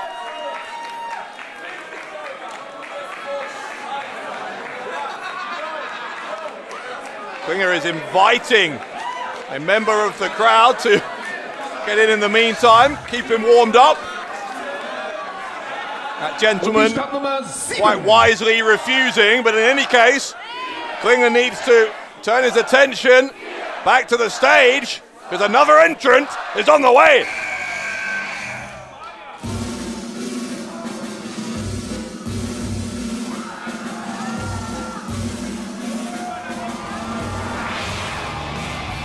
Aus der Dominikanischen Republik, El Comandante Rambo. Now hang on. Rambo, I think, must be the commander of the Black Guerrilla Army. That's the music he came out to. That answers the question. Who provided that gear? Who provided that gear for Bennett Brown and Joshua Amaru? Now look, Nima's back. Well, Nima came in with the kendo stick. Got caught by Klinger. Rambo catches him as well. Nima might wish he had already been eliminated. Nima, who entered the battlefield in position number 1. And now his night really is over. Und jetzt ist draußen, Palevan Nima. Breaking news here, though, is that Rambo is back and his return has solved a mystery. It seems to be Rambo, who is the man behind this Black Guerrilla Army. Rambo with an avalanche in the corner. Rambo's going to try and get Klinger up on his shoulders, try and hoist him over that top rope. Whether he can do it or not is a different question, as Klinger, still with plenty of fuel in the tank, battling back here.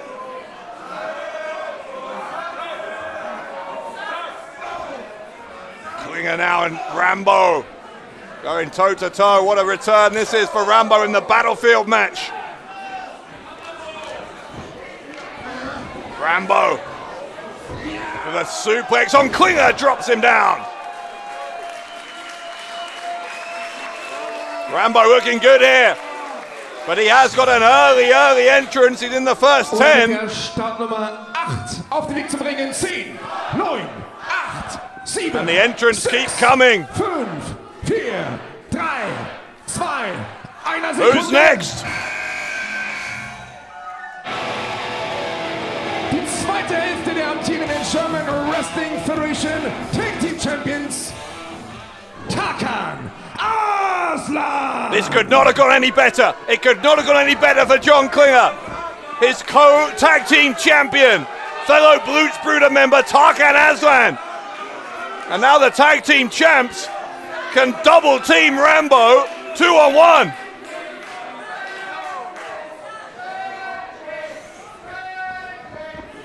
Aslan's going to go off the ropes. The heart attack. Klinger and Aslan making pretty easy work 2-on-1 here of Rambo's, you'd expect, but if they're going to try and make that advantage count and get him out of here, they need to do it quickly, because as we've seen, that countdown clock comes around quickly.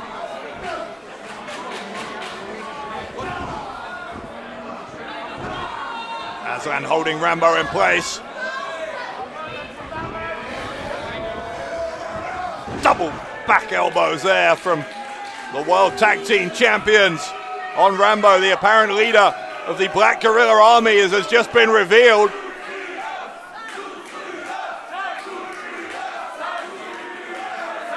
Some elements of the crowd here in Festal-Kreuzberg supportive of Blutsbruder.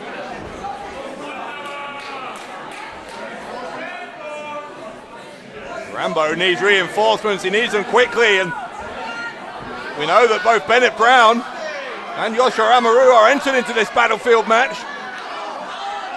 It won't help Rambo unless he can get in there pretty soon, because, oh, hang on, Rambo trying to lift both of the tag team champions out.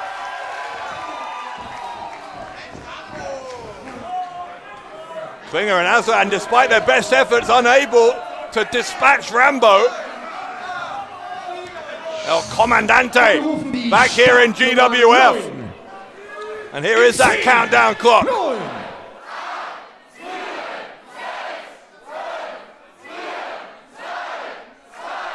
Counting down again, and here comes another one. Die zweite Hälfte der Kendo Boys. Das persische Wunderkind. Arash. The other half of the Kendo Boys. Arash in at number 9. And he will have been watching on with some dismay at the fact that his partner Palavan Nima, long gone before he was in there, but Aslan accidentally just hitting Klinger. And Arash forcing Klinger to deliver a DDT on Aslan as well.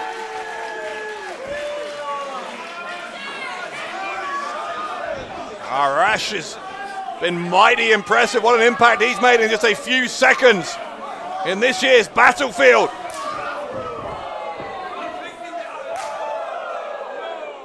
Rambo, though, with some chops have slowed him down. His reversal of the Irish whip from Arash. Arash with a drop kick right to the chest of Rambo. As here comes Tarkan Aslan with an axe handle. A kick right into the heart of Arash. The tag team champions starting to regain control here. Or are they? Rambo's got Klinger up on his shoulders. Arash trying to fight back from his knees here against Aslan. Aslan saves his partner, and that is the difficulty that anyone who wants to take on the tag team champions faces. When you've got backup in there, it can make all the difference. Of course, ultimately, it's every man for himself. If it did come down to Tarkan Aslan and John Klinger, they'd have to fight. Klinger was briefly on the apron there, but he poked the eye, and there's the bone spear. Und die Startnummer 10. We're already up to entrant number 10. Who's it gonna be?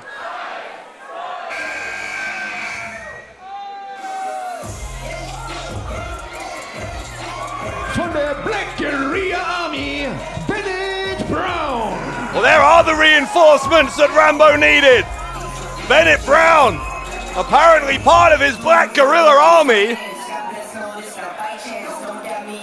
And suddenly, Blutsbruder aren't the only duo in there. Tag champions trying for a quick clothesline, instead a double shoulder block from Bennett Brown takes him down. Got caught by Aslan there though. The boot of Aslan getting him as he tried to run past both Aslan and Klinger. Brown now sent into the corner. Rambo though coming back to even the score, and Rambo, backcracker on Klinger. Here comes Bennett Brown, a shoulder block, and the Black Guerrilla Army working very well in tandem. Well, you say, well, Arash with a shot from behind on Brown.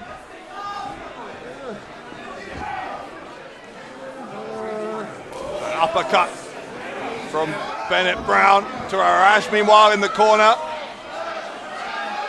Klinger is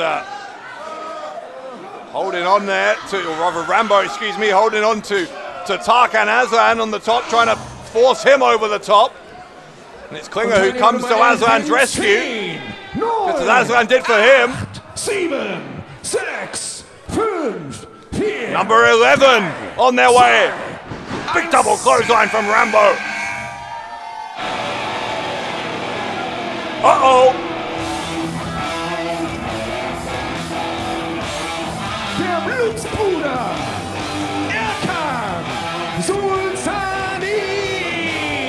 Another member of Blutsbruder. 3 of them in there now. Super kick from Solzani.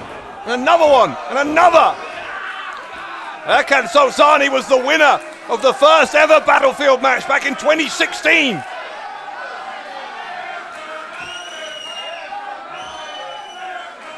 Solzani helping Klinger to his feet. And helping Tarkan Aslan. And now, how on earth, if you're anyone else in this match, do you combat the sheer firepower of Blutsbruder? They're splitting up their resources, going each of them after a different opponent. Klinger with Arash in one corner. You see Erkan Solzani taking the fight there to Bennett Brown. Blutsbruder on top, as they are so used to being.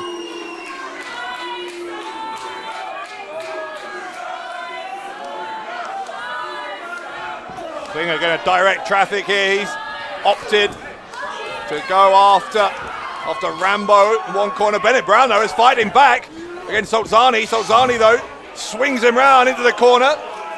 Big open palm across the chest. 9, 8, 7. Entrant number 12 just a few seconds away. There's an uppercut from Mr. Uppercut as the clock runs down. Und ebenfalls von der Black Guerrilla Army, Joshua Amaru. Well, that might level the score. 3 members of Blutsbruder and now 3 members of the Black Guerrilla Army. Arash is the only one in there who's not part of a group. It's a neck breaker. If I was Arash, I'd stay out of the way. Let these 2 opposing factions go at it. Uppercut from Solzani, elbow smash from Amaru. Strike for strike in the middle of the ring. Go those 2. What a fascinating dynamic this is now. 3 members of the Black Guerrilla Army, 3 members of Blutsbruder. Clothesline attempt from Solzani, didn't find his mark, but that boot to the face from Amaru certainly did.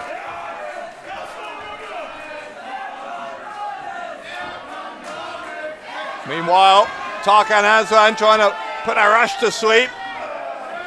Rambo, though, going to grab Aslan. Klinger's grabbing Rambo. Brown's grabbing Klinger. Solzani's grabbing Brown. This is the weirdest conga line I've ever seen. What is that, a quintuple sleeper hold? And then stunners all round.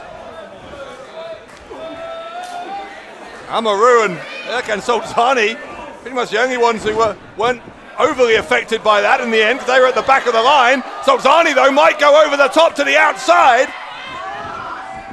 Solzani held on, Klinger helped him out. Solzani back into the ring. All 3 members of Blutsbruder who are here tonight are in this one, and Arash is gone. Arash is gone. Orlando Silva, the 4th member of Blutsbruder, not at Battlefield this year. So there are no more reinforcements, that we know of at least, coming for Blutsbruder. Same is true of the Black Guerrilla Army. Now with Arash gone, it really is 3-on-3. But only for a few more seconds, as that countdown clock is ticking once more. 3, 2, 1.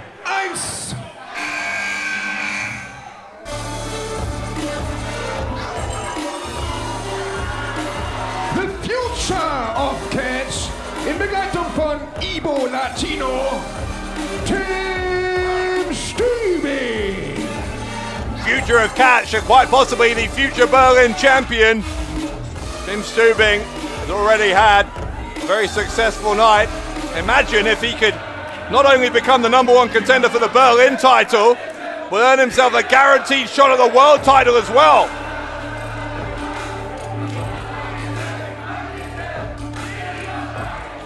Stübing feels like he's walked in on a gang war that was about to erupt.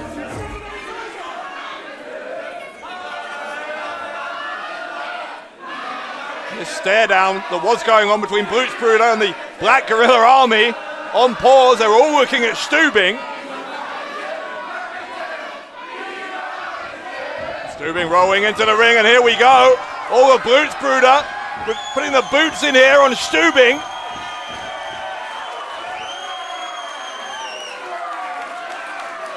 Black Guerrilla Army though, saying to Blutsbruder, I don't know what they're saying. Well, here we go. It may have been delayed, but only for a few seconds. Blutsbruder and the Black Guerrilla Army finally going at it, 3-on-3 in the battlefield. Tarkan Aslan, where's he going? Up to the top. Klinger's got Amaru on his shoulders. You know what they're looking for? Rambo stops it from happening. And in fact, he's taken out Aslan. Well, there goes Amaru. I think it's Amaru gone. No, excuse me, it was Bennett Brown. Bennett Brown and Tarkan Aslan are both gone. Und ebenfalls ausgeschieden, Tarkan Aslan. So now Blutsbruder and the Black Guerrilla Army, 2-on-2. Tim Stübing in there as well, and here comes another. Mit der Startnummer 14,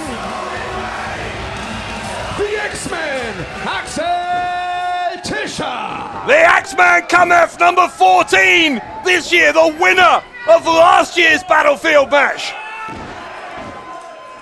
Tischer already though with plenty to answer for tonight. We saw what he did earlier on to Pascal Spalter. We know he's going to be Spalter's next opponent on October 23rd at Chaos City 7. Real marked change in attitude from Axel Tischer tonight. But whatever we think of that, fact remains that this man is one of the favourites. Rambo trying to hold on.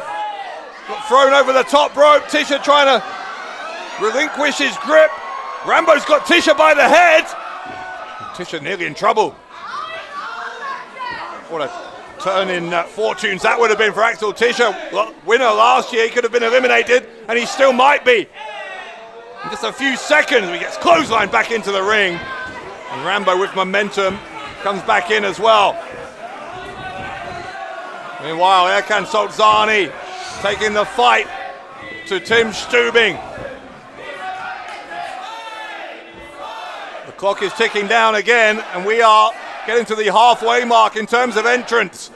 Number 15 of 30. Und mit der Startnummer 15. Whoa! Aus Aleppo in Syrien, George Kukas. First time we've seen George Kukas for a while, and well, that changes things. You've got to say, look at the size of George Kukas. He's got to be among the favourites here. George Kukas reminding everyone what they've been missing. Hit everyone else with uppercuts. He has the audacity to hit one on Mr. Uppercut. And Solzani didn't like that. Solzani did not like that at all. Hits one back. Kukas and Solzani in a battle of the uppercuts. Already a highly unpredictable battlefield match. And Solzani, so renowned for his uppercuts, getting the better of Kukas.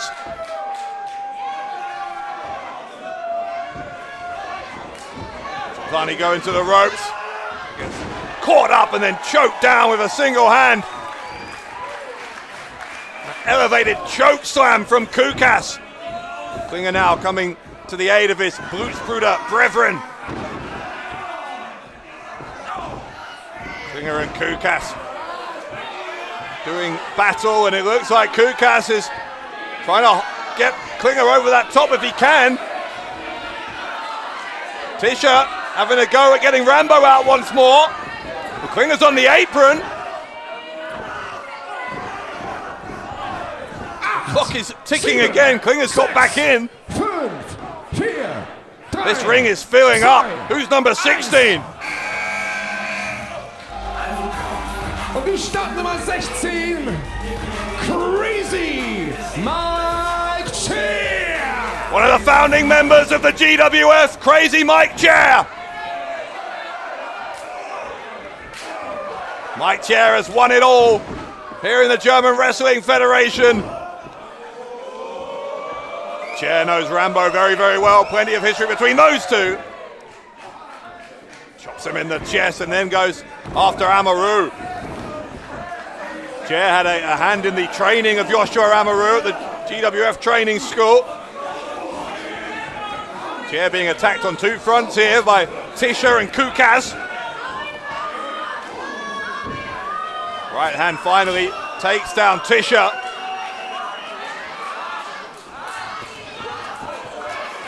Running uppercut in the corner, that dueling uppercut battle between Kukas and Solzani still not done. Klinger's raking the eyes there. Crazy Mike Chair. Remember, there's no rules here. The only rule is if you go out over the top and you're out, your feet hit the floor. Solzani did go over the top, but his feet didn't hit the floor.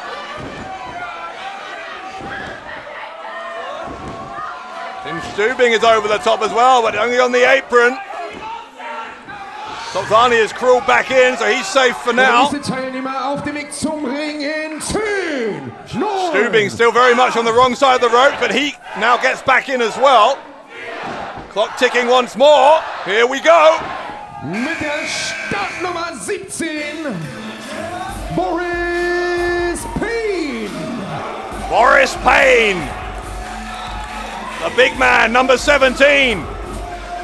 Still early in his GWF career. What kind of impact can he make here on the battlefield? Great strike to Tisha. Can you imagine just how emphatically we announce the arrival of Boris Payne if he were to win the Battlefield match? Solzani not impressed though. Went eyeball to eyeball there with Payne. Couple of chops to the chest from Boris Payne. Ducked a clothesline attempt from Solzani. Gathering pace on the shoulder block. Takes the golden boy down.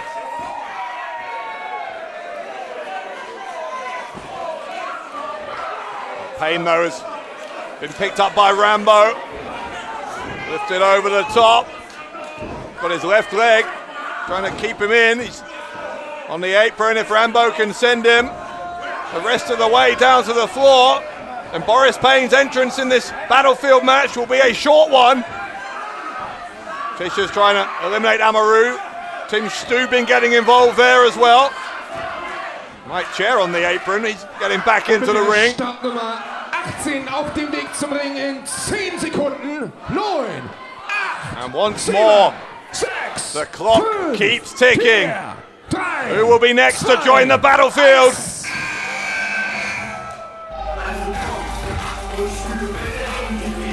Vom Team Crazy Sexy, Sexy Ronaldo Shaqiri. The spear on Amaru from Shaqiri, the tag team partner of Crazy Mike Chair. Both members of Team Crazy Sexy in there. And Shaqiri spearing everyone. Kukas gets one as well.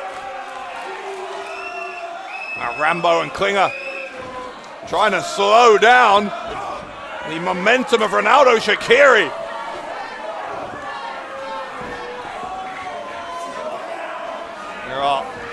There's action wherever you look, but hang on! Oh, Klinger's gone and Rambo's gone! What a statement from Axel Tisha! Ausgeschieden, Rambo. The leader of Blutsbruder, the leader of the Black Guerrilla Army, both taken out of the battlefield by the Axeman. Axel Tisha looking to become the first ever two-time winner of the battlefield. Can he do it back-to-back years? Amaru I think that's Amaru who's trying to get back in. And hang on, Klinger. Oh, Klinger's got, what's he got? He's got a wire, a cable there. Look at him choking away. Choking at Axel Tischer. Klinger livid that he's been eliminated. Look at the look on the face of Klinger. That's why they call him the most dangerous man in European wrestling. It has been a deeply frustrating night for John Klinger at Battlefield. Mit der Startnummer 19, der Adener Bulldozer, Aytac Bahar. Number 19, Aytac Bahar. Failed earlier in his efforts to become the #1 contender for the Berlin title, but that disappointment will very much fade into the background if he can win the Battlefield match with a snap suplex on Tischer. How much damage has been done to Tischer from that assault by Klinger. Bahar going after Amaru. Amaru is now the only member of the Black Guerrilla Army left in. Standing Uranagi for Crazy Mike Chair, putting a stop to the momentum of Aytac Bahar. Body slam by Chair on Bahar. Action in all four corners of the ring. See Crazy Mike Chair taking the wrath of the Axeman. Meanwhile, Boris Payne is in danger of being eliminated. I think he just about stayed in. There's a referee right there. Looks like he didn't hit the ground with both feet, still going. Und mit der Startnummer 20 auf dem Weg zum Ring in 10, 9, 8. Clock is ticking once more. We're up to number 20.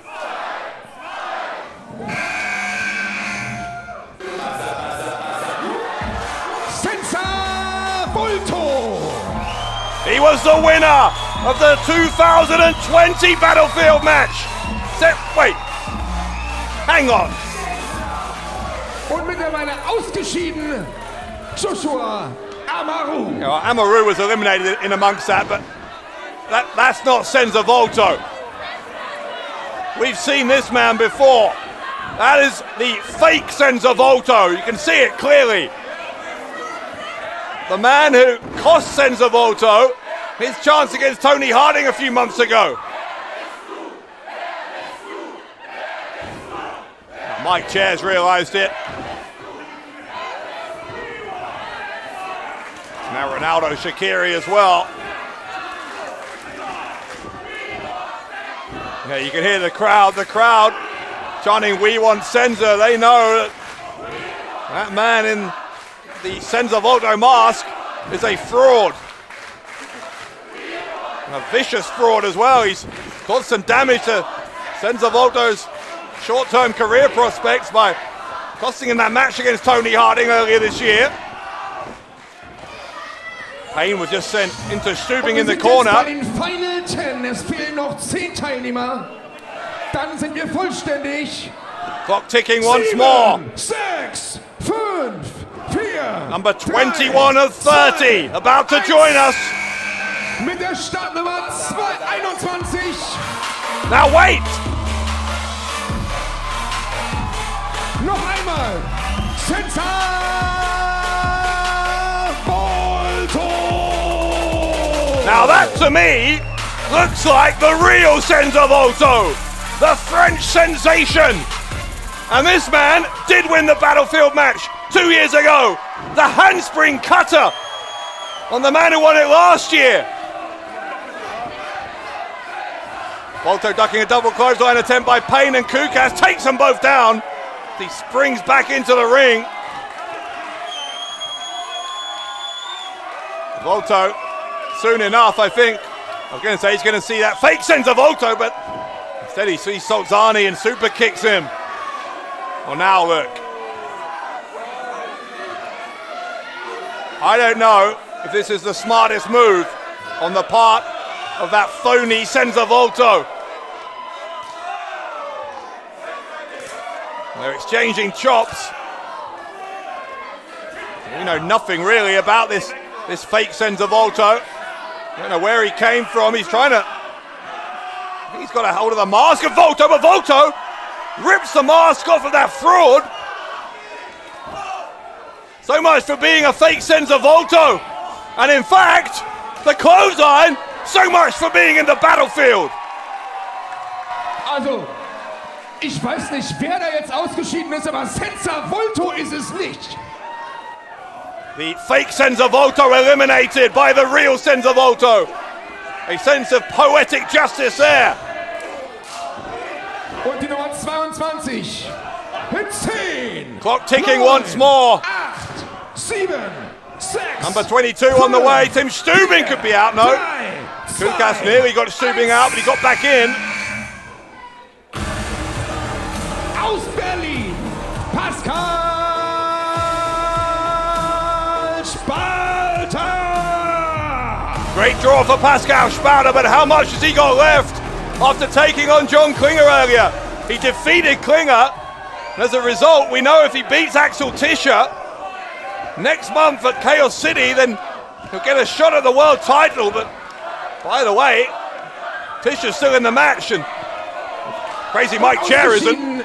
Crazy Mike Chair. After that assault from Tischer on Spalter earlier, I'm sure the German heavyweight, with plenty on his mind, he's trying to take out Kukas. And Spalter does take out Kukas. George Kukas. Boris Payne now trying to get involved with the former three-time GWF World Champion. Clothesline there from Spalter. Payne's going for a ride, and Payne's gone. Boris Payne. Oh, there's Tischer. There is Tischer. Tischer for the second time tonight with a cheap shot on Pascal Spalter.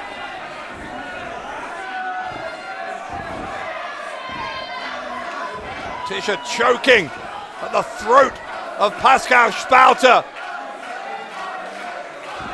It was a shocking moment earlier on when Tischer launched that unprovoked assault on Spalter and declared himself Spalter's next opponent.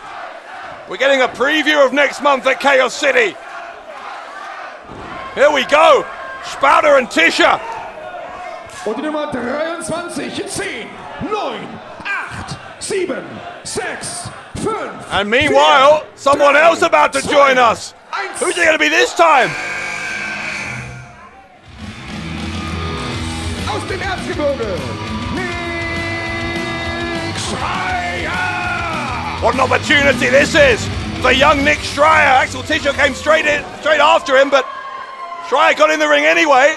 Goes round into a DDT. That Tilden World DDT. And a dropkick on Tim Stübing. Schreier was also part of that match earlier against Stübing, the match that Stübing won to become the #1 contender for the Berlin title. No doubt Schreier would like revenge, but Stübing poking the eye. Malevolent influence of Ibo Latino evident in the game plan of Tim Stübing here.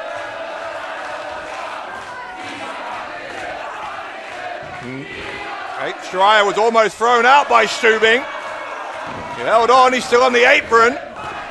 Schreier's got back in. I don't think Stübing knows he's still there. Now he knows, because Schreier, with those shoulder thrusts in the corner, trying to lift up that right leg of Stübing.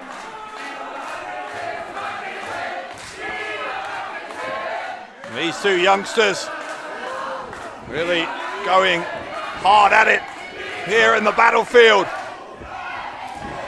Solzani and Shaqiri going at it in the opposite corner. These uppercuts from Solzani. Berlin, der nächste Teilnehmer. Number 24 is next. 10, 9, 8. We are getting down to those with the luckiest numbers.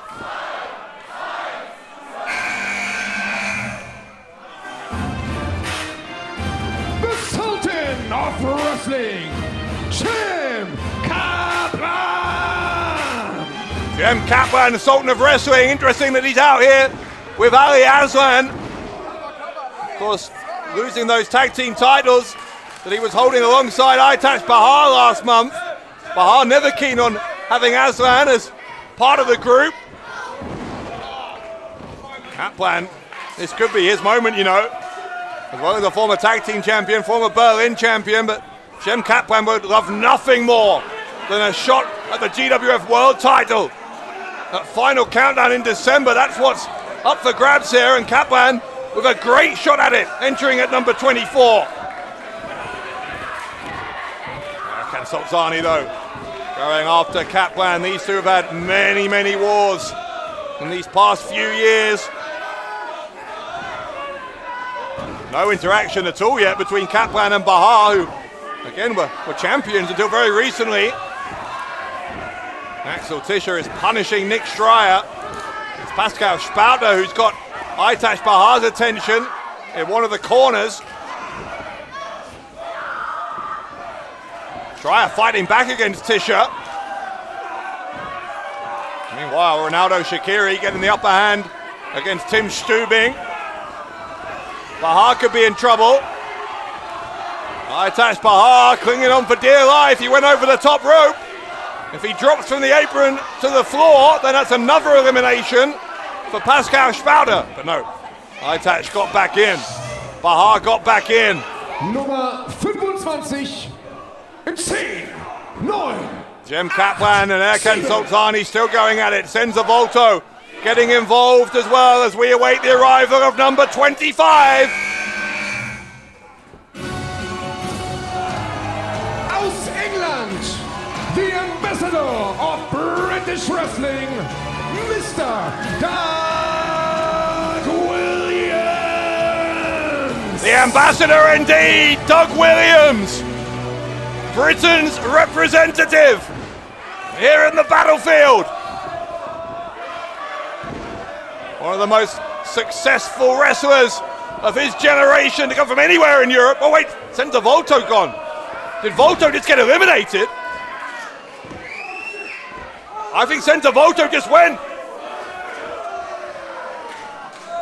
Doug Williams with a shot to Erkan Solzani, or Senza Volto in amongst the excitement of Doug Williams arriving.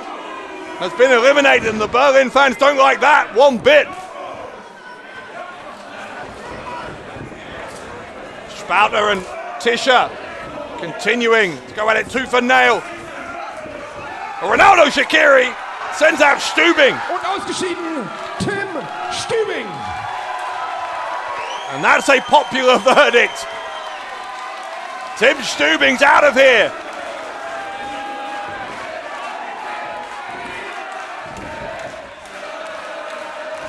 Oh, there are several still in this match, but much to the joy of this crowd in Festsaal-Kreuzberg, Tim Stübing's not one of them. By my count, I think there are 7 men in there at the moment. Und jetzt die letzten 5, the final 5. Yeah, we got 5 still to come, so there's any one of 12 who can still win the Battlefield match. 4, 3, 2, 1. Number 26. Und ebenfalls aus Großbritannien, the Wonder Kid, Jonny Storm. Well, I said Doug Williams is our representative from Britain. We got 2. It's Jonny Storm. Storm and Williams have been doing battle for decades against each other. Of course, second time we've seen Jonny Storm tonight as well. He was in that Berlin title #1 contendership match. Doug Williams drops the elbow on Storm. I think Williams is looking for a pin. Doug Williams forgetting the rules there momentarily. Some shoulder thrusts from Kaplan in the corner. Meanwhile, look at Axel Tischer. Tischer looking firmly in control of his little battle. Jem Kaplan choking away. Remember, it's all legal here. There's no 5 count. No requirement to break that hold on Erkan Solzani. Nick Schreier and Aytac Bahar are at war in another corner. Really is like a battlefield out there now. Solzani and Shaqiri with an unlikely alliance to try and get rid of Kaplan.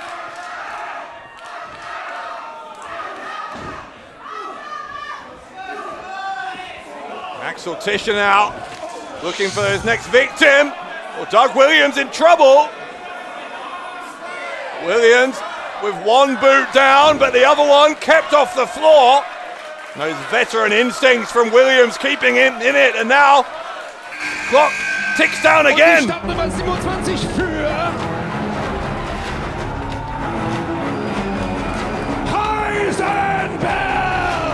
The monster from Hamburg, the giant from the north, Vincent Heisenberg. And do we have a new favorite? Oh, look at Heisenberg. Heisenberg is decimating the field. Heisenberg with shoulder blocks on everyone. Takes down Solzani as well. A boot to the face. Wiping out Shaqiri. Shaqiri could be out. He is. Und nicht mehr im Battlefield steht sexy Ronaldo Shaqiri. Schreier on the back of Heisenberg. I'm not sure if that was a good idea. Heisenberg's trying to get him into that running power slam. Schreier went over the top, and now to the outside. Nick Schreier. Tischer with a forearm to the face of Heisenberg, and that just seems to be angering the giant. Right hand takes the Axeman down. Heisenberg, a difference maker. Wait, he's going to take out Tischer. Tischer's in trouble. Look at Tischer hugging that bottom rope. Axel Tischer doing whatever it takes to stay in. Luckily for him, Heisenberg's attention has been distracted by Doug Williams.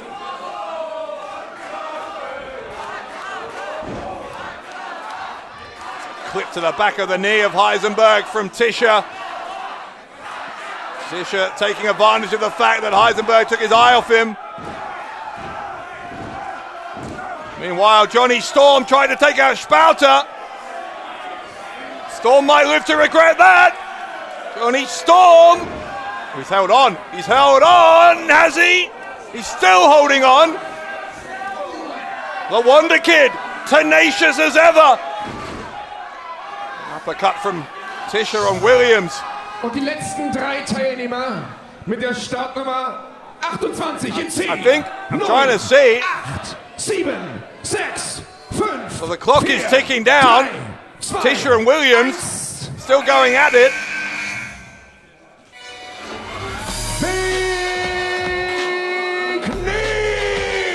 Big Nick's got a lot to answer for. Once again, instrumental in keeping that world title on his mentor Toni Harting. Big Nick unloading here. Axel Tischer is still in. Heisenberg didn't get him out. What we were looking to confirm. Big Nick with Kaplan up on his shoulders, and Kaplan's gone. Und ausgeschieden, the Sultan of Wrestling, Shem Kaplan. Axel Tischer gonna be picked up. The chokeslam from Big Nick. It is a long way down for a chokeslam from that man. Oh, Tischer's out. Und ebenfalls draußen, the X-Men, Axel Tischer. What a statement from Big Nick, taking out the winner of last year's Battlefield match. And now, my God, two giants staring each other down. Erkan Solzani, Big Nick. Solzani went for the kick. Big Nick knew it was coming. He's going to try and chokeslam Solzani. Solzani, now the only previous winner of the Battlefield, still in here. He might not be in for long. The chokeslam providing a devastating impact on Erkan Solzani. Und wir sind schon beim vorletzten Teilnehmer. In 10. Now Solzani. 8. We are getting to the end of the entrance for the battlefield as the clock ticks down. Die Nummer 29. Number 29.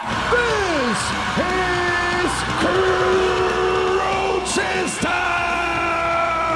The winner of this year's Light Heavyweight World Cup, and he runs straight into a pair of giants in Heisenberg and Big Nick. Colchester immediately in jeopardy. Oh, but he moved out of the way of Big Nick. Heisenberg colliding with Nick. Colchester somehow surviving both of these guys. A double moonsault. Wiped them both out.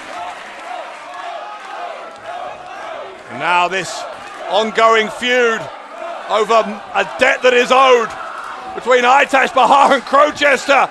It looks like after all these months, they're going to settle it here on the battlefield.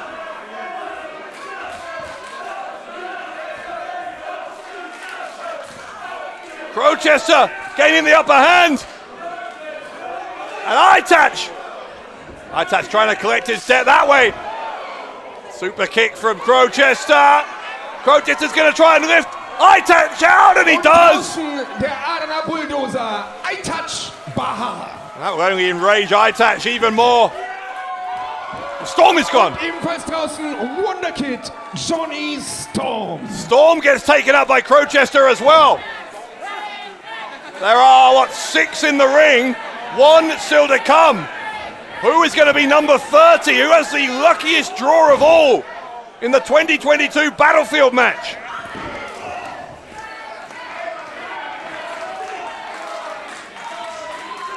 Big Nick trying to lift up Heisenberg.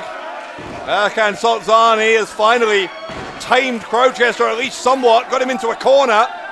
Colchester with those 2 quick eliminations upon entering a moment ago. Oh, hang on, he might get a third. He's got Solzani in the corner. Meanwhile, the countdown clock ticking down. Who is number 30 or 30? 2, 1.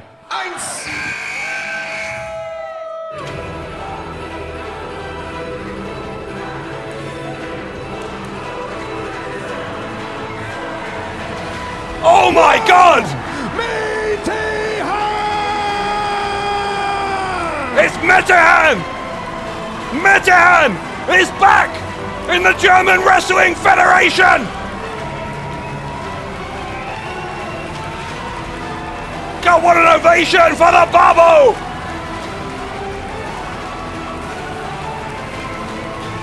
Metehan returns to where it all began for him!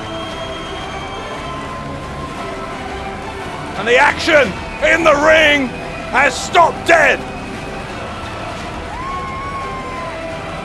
Metehan giving the battlefield the evil eye.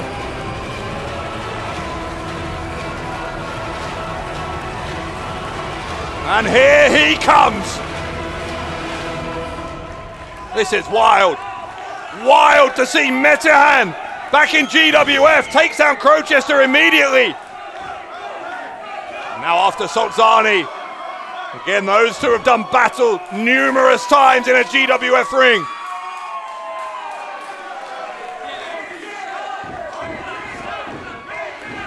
Metehan putting the boots in to Colchester. Colchester, remember, only ended at number 29. He's the freshest man in the match, except for Metehan. Metehan then has the leapfrog. Look at the speed of this exchange. Metehan so fast, kick to the side of the head. Metehan there hasn't seen Doug Williams, and now he does. Metehan and Williams going at it. There's something I didn't think we'd see tonight. But Williams was looking for the Chaos Fury. Metehan went into the ropes, held onto the ropes. Williams could be out. Doug Williams holding on. Williams the last British entrant in this match after Jonny Storm was taken out.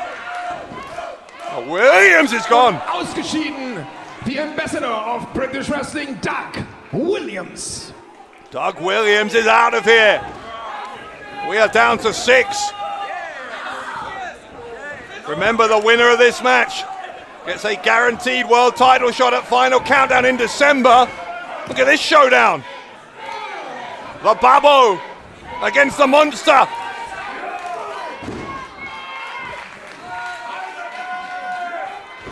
Heisenberg tried to come in with a big boot. Medahan was too quick. Medahan's got the other leg, and Heisenberg's gone. Heisenberg. Vincent Heisenberg dispatched by Medahan.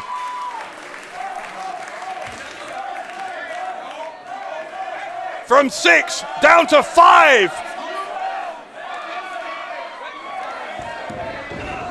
Medahan's going back after Crowchester. Medahan, Crowchester, Solzani, Big Nick, Spalter. It's one of those 5 to win the battlefield. Crowchester's on the apron. The elbow from Medahan trying to send him to the floor. Medahan holding on by climbing on that supporting pillar. He's not out unless both feet hit the floor, even though he's not even touching the ring anymore. Crowchester with some help from the crowd to get him back on the apron. It was innovative from Crowchester. He still needs to get back in though. Oh, he gets shoved. He got caught on the rope and gone. Und ausgeschieden, Crowchester. Crowchester thought he'd been saved with that assistance from the crowd. Final 4 now. Und jetzt die letzten 4 Mann. Solzani choking out Medahan. Big Nick and Pascal Spalter on the other side of the ring.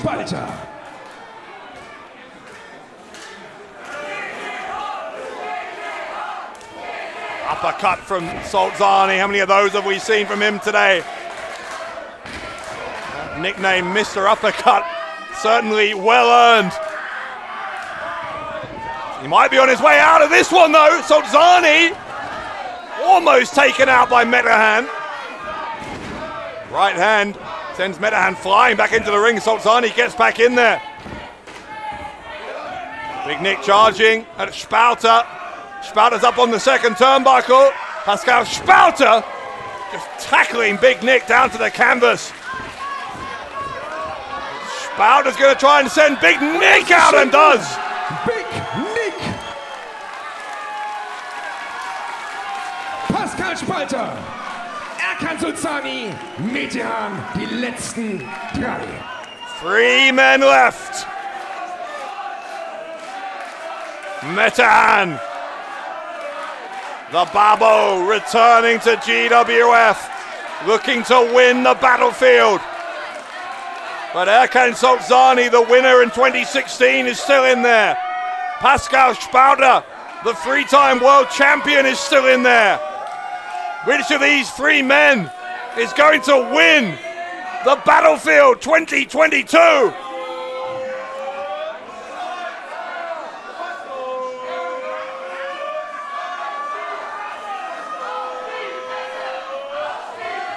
3 of them just carefully eyeing each other.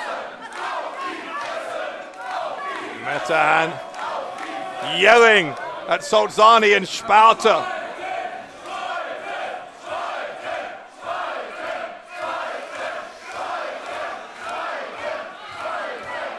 Solzani trying to shush the crowd. Those Spalter chants broke out, but they weren't in a mood to listen as the shoulder block takes down Solzani. Meanwhile, I think Medahan was looking for a German suplex. He might be out though. Medahan might be out. He's holding on. He's over the top. He's on the apron. Medahan trying to battle his way free. He's been able to do so. Solzani and Spalter now distracted by each other. Medahan's got back in. Here he comes. Uppercut from Solzani. Another one. Solzani, remember, entered this match at number 11. Been in there a long, long time now.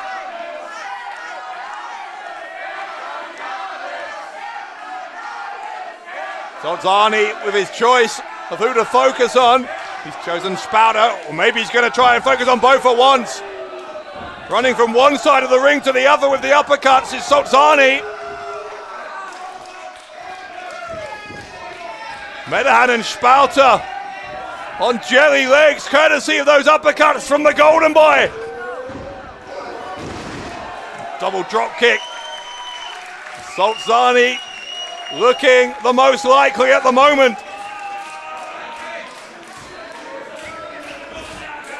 Now he's going to try and lift up Medahan. Medahan, a surprise comeback at number 30. Spalter though, rather than helping Solzani get rid of Medahan, chose to exploit the fact that Solzani's back was turned. Lariat there from Spalter on Solzani. Solzani could be gone. Solzani's gone. Oh, I'm not sure. No, I don't think his feet touched. I don't think his feet touched.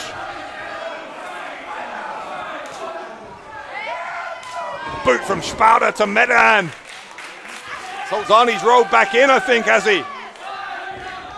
Maybe he's still on the apron, but he's got a chance to roll back in at least. Now it's Medahan who could be out. Medahan having to do all he can to keep his feet off the floor. Hooks his leg back over that bottom rope, and now you see Solzani trying to take out Spalter. No alliances here whatsoever. Every man for himself as Solzani looking for the pump handle slam. Instead, maybe we're going to get that's a wrap. It was more of a back suplex in the end, but whatever it was, it found its target and then some. Spalter with the fireman's carry on Solzani. Gonna dump him out. Or maybe not, because Medahan brought him back in, and the drop kick right into the chest of Spalter sends both Spalter and Solzani down. All three men, absolute refusal to form even a temporary alliance with either of their opponents. I don't know if it's helping anyone here. I guess there's just no trust whatsoever between these three. If they'd worked together there, they could have had Solzani out, but Medahan instead, a big shot to the side of the head of Spalter. Pascal Spalter is groggy. Is he groggy enough to be taken out of this? He might be. Medahan's got one of his legs over. Solzani, though, coming after Medahan. And that's going to save Spalter potentially.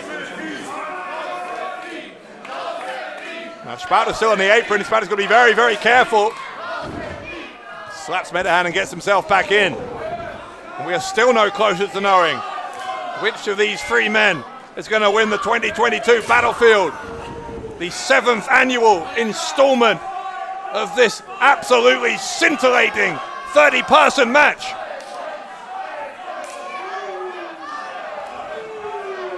How on earth these two still have the energy to be striking with that much ferocity?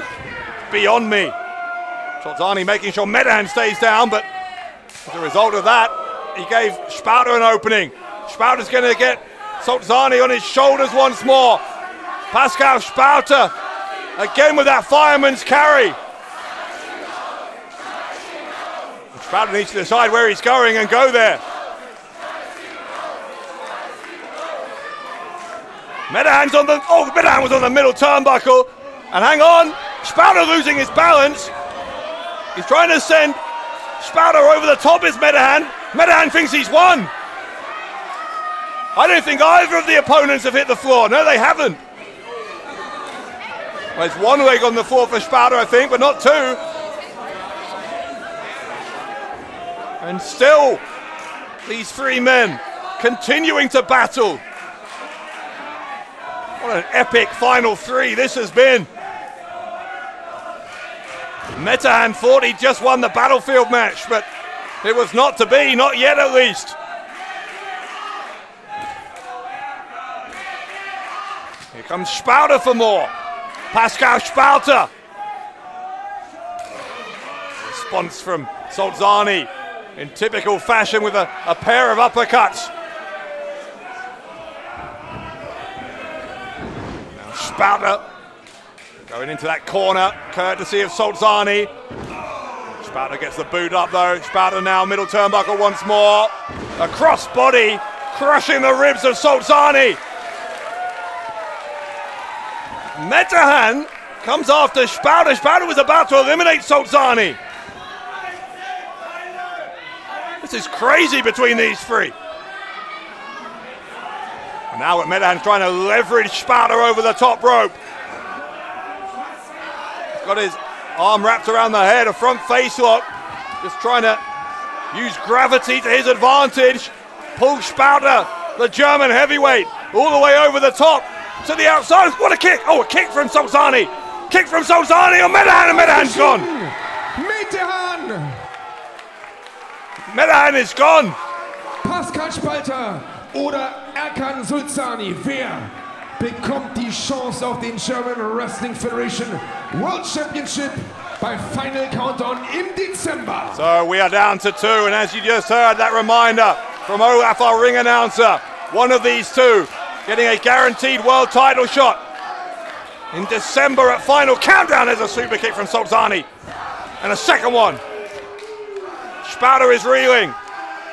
Spalter, the former 3-time GWF World Champion, in pursuit of a 4th. Can he get himself a title shot here by winning the Battlefield? Not if Erkan Solzani has anything to do with it. Solzani looking to become the first ever 2-time winner of the Battlefield. He won it in 2016. Can he win it 6 years later? Was a low blow. A low blow. And that might do it. That might do it. Spalter is out. Solzani. Solzani wins. Im Battlefield mit der Chance auf den German Wrestling Federation World Championship. Der Blutsbruder aus dem Kosovo. The Golden Boy. Mr. Uppercut. Erkan Solzani. Solzani can't quite believe it. Erkan Solzani, for the second time in his career, has survived the Battlefield.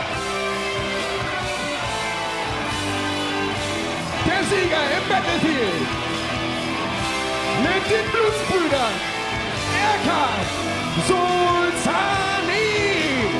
Victory for Blutsbruder. As the tag team champions, John Klinger and Tarkan Aslan congratulate Solzani on making history.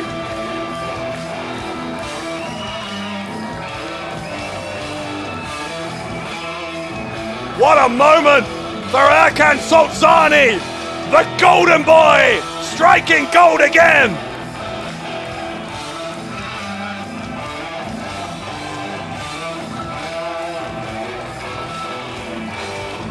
Erkan Solzani is headed to Final Countdown in December. Erkan Solzani will get a chance at the GWF World title. Hold on. Toni, Harting. Well, look who's here. The GWF World Champion. And if Toni Harting is still the champion come Final Countdown, then it will be Harting who Solzani challenges for that World Championship.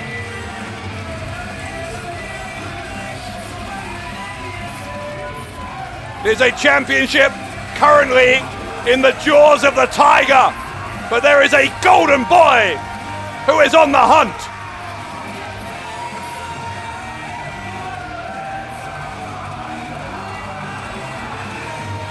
What a match that would be. Harting and Solzani potentially. Das ist der Titel, den hat. Toni Harting und den will. Erkan Solzani. Im Dezember wissen wir, ob die Blutsbrüder bis dahin vielleicht weiterhin Tag Team Champions sind und auch German Wrestling Federation World Champion. Der Sieger heute Abend hier heißt aber Erkan Solzani.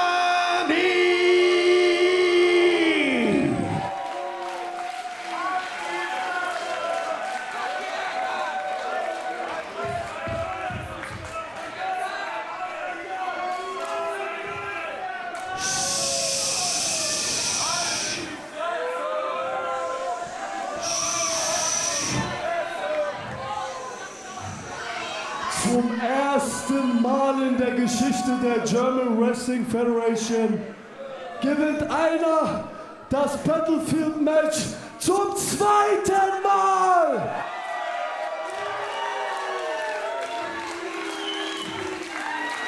Somit habe ich Erkan Sultani, a.k.a. Mr. Uppercut, Geschichte geschrieben zum zweiten Mal.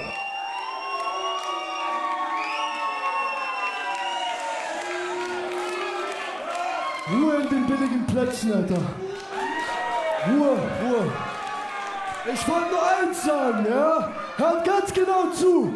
Hört ganz genau zu. Er kann.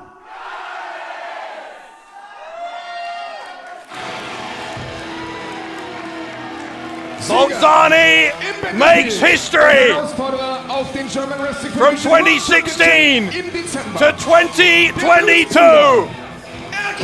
Sultani victorious. Erkan Sultani is headed to final countdown in December. Will the Golden Boy become the GWF Heavyweight Champion of the World?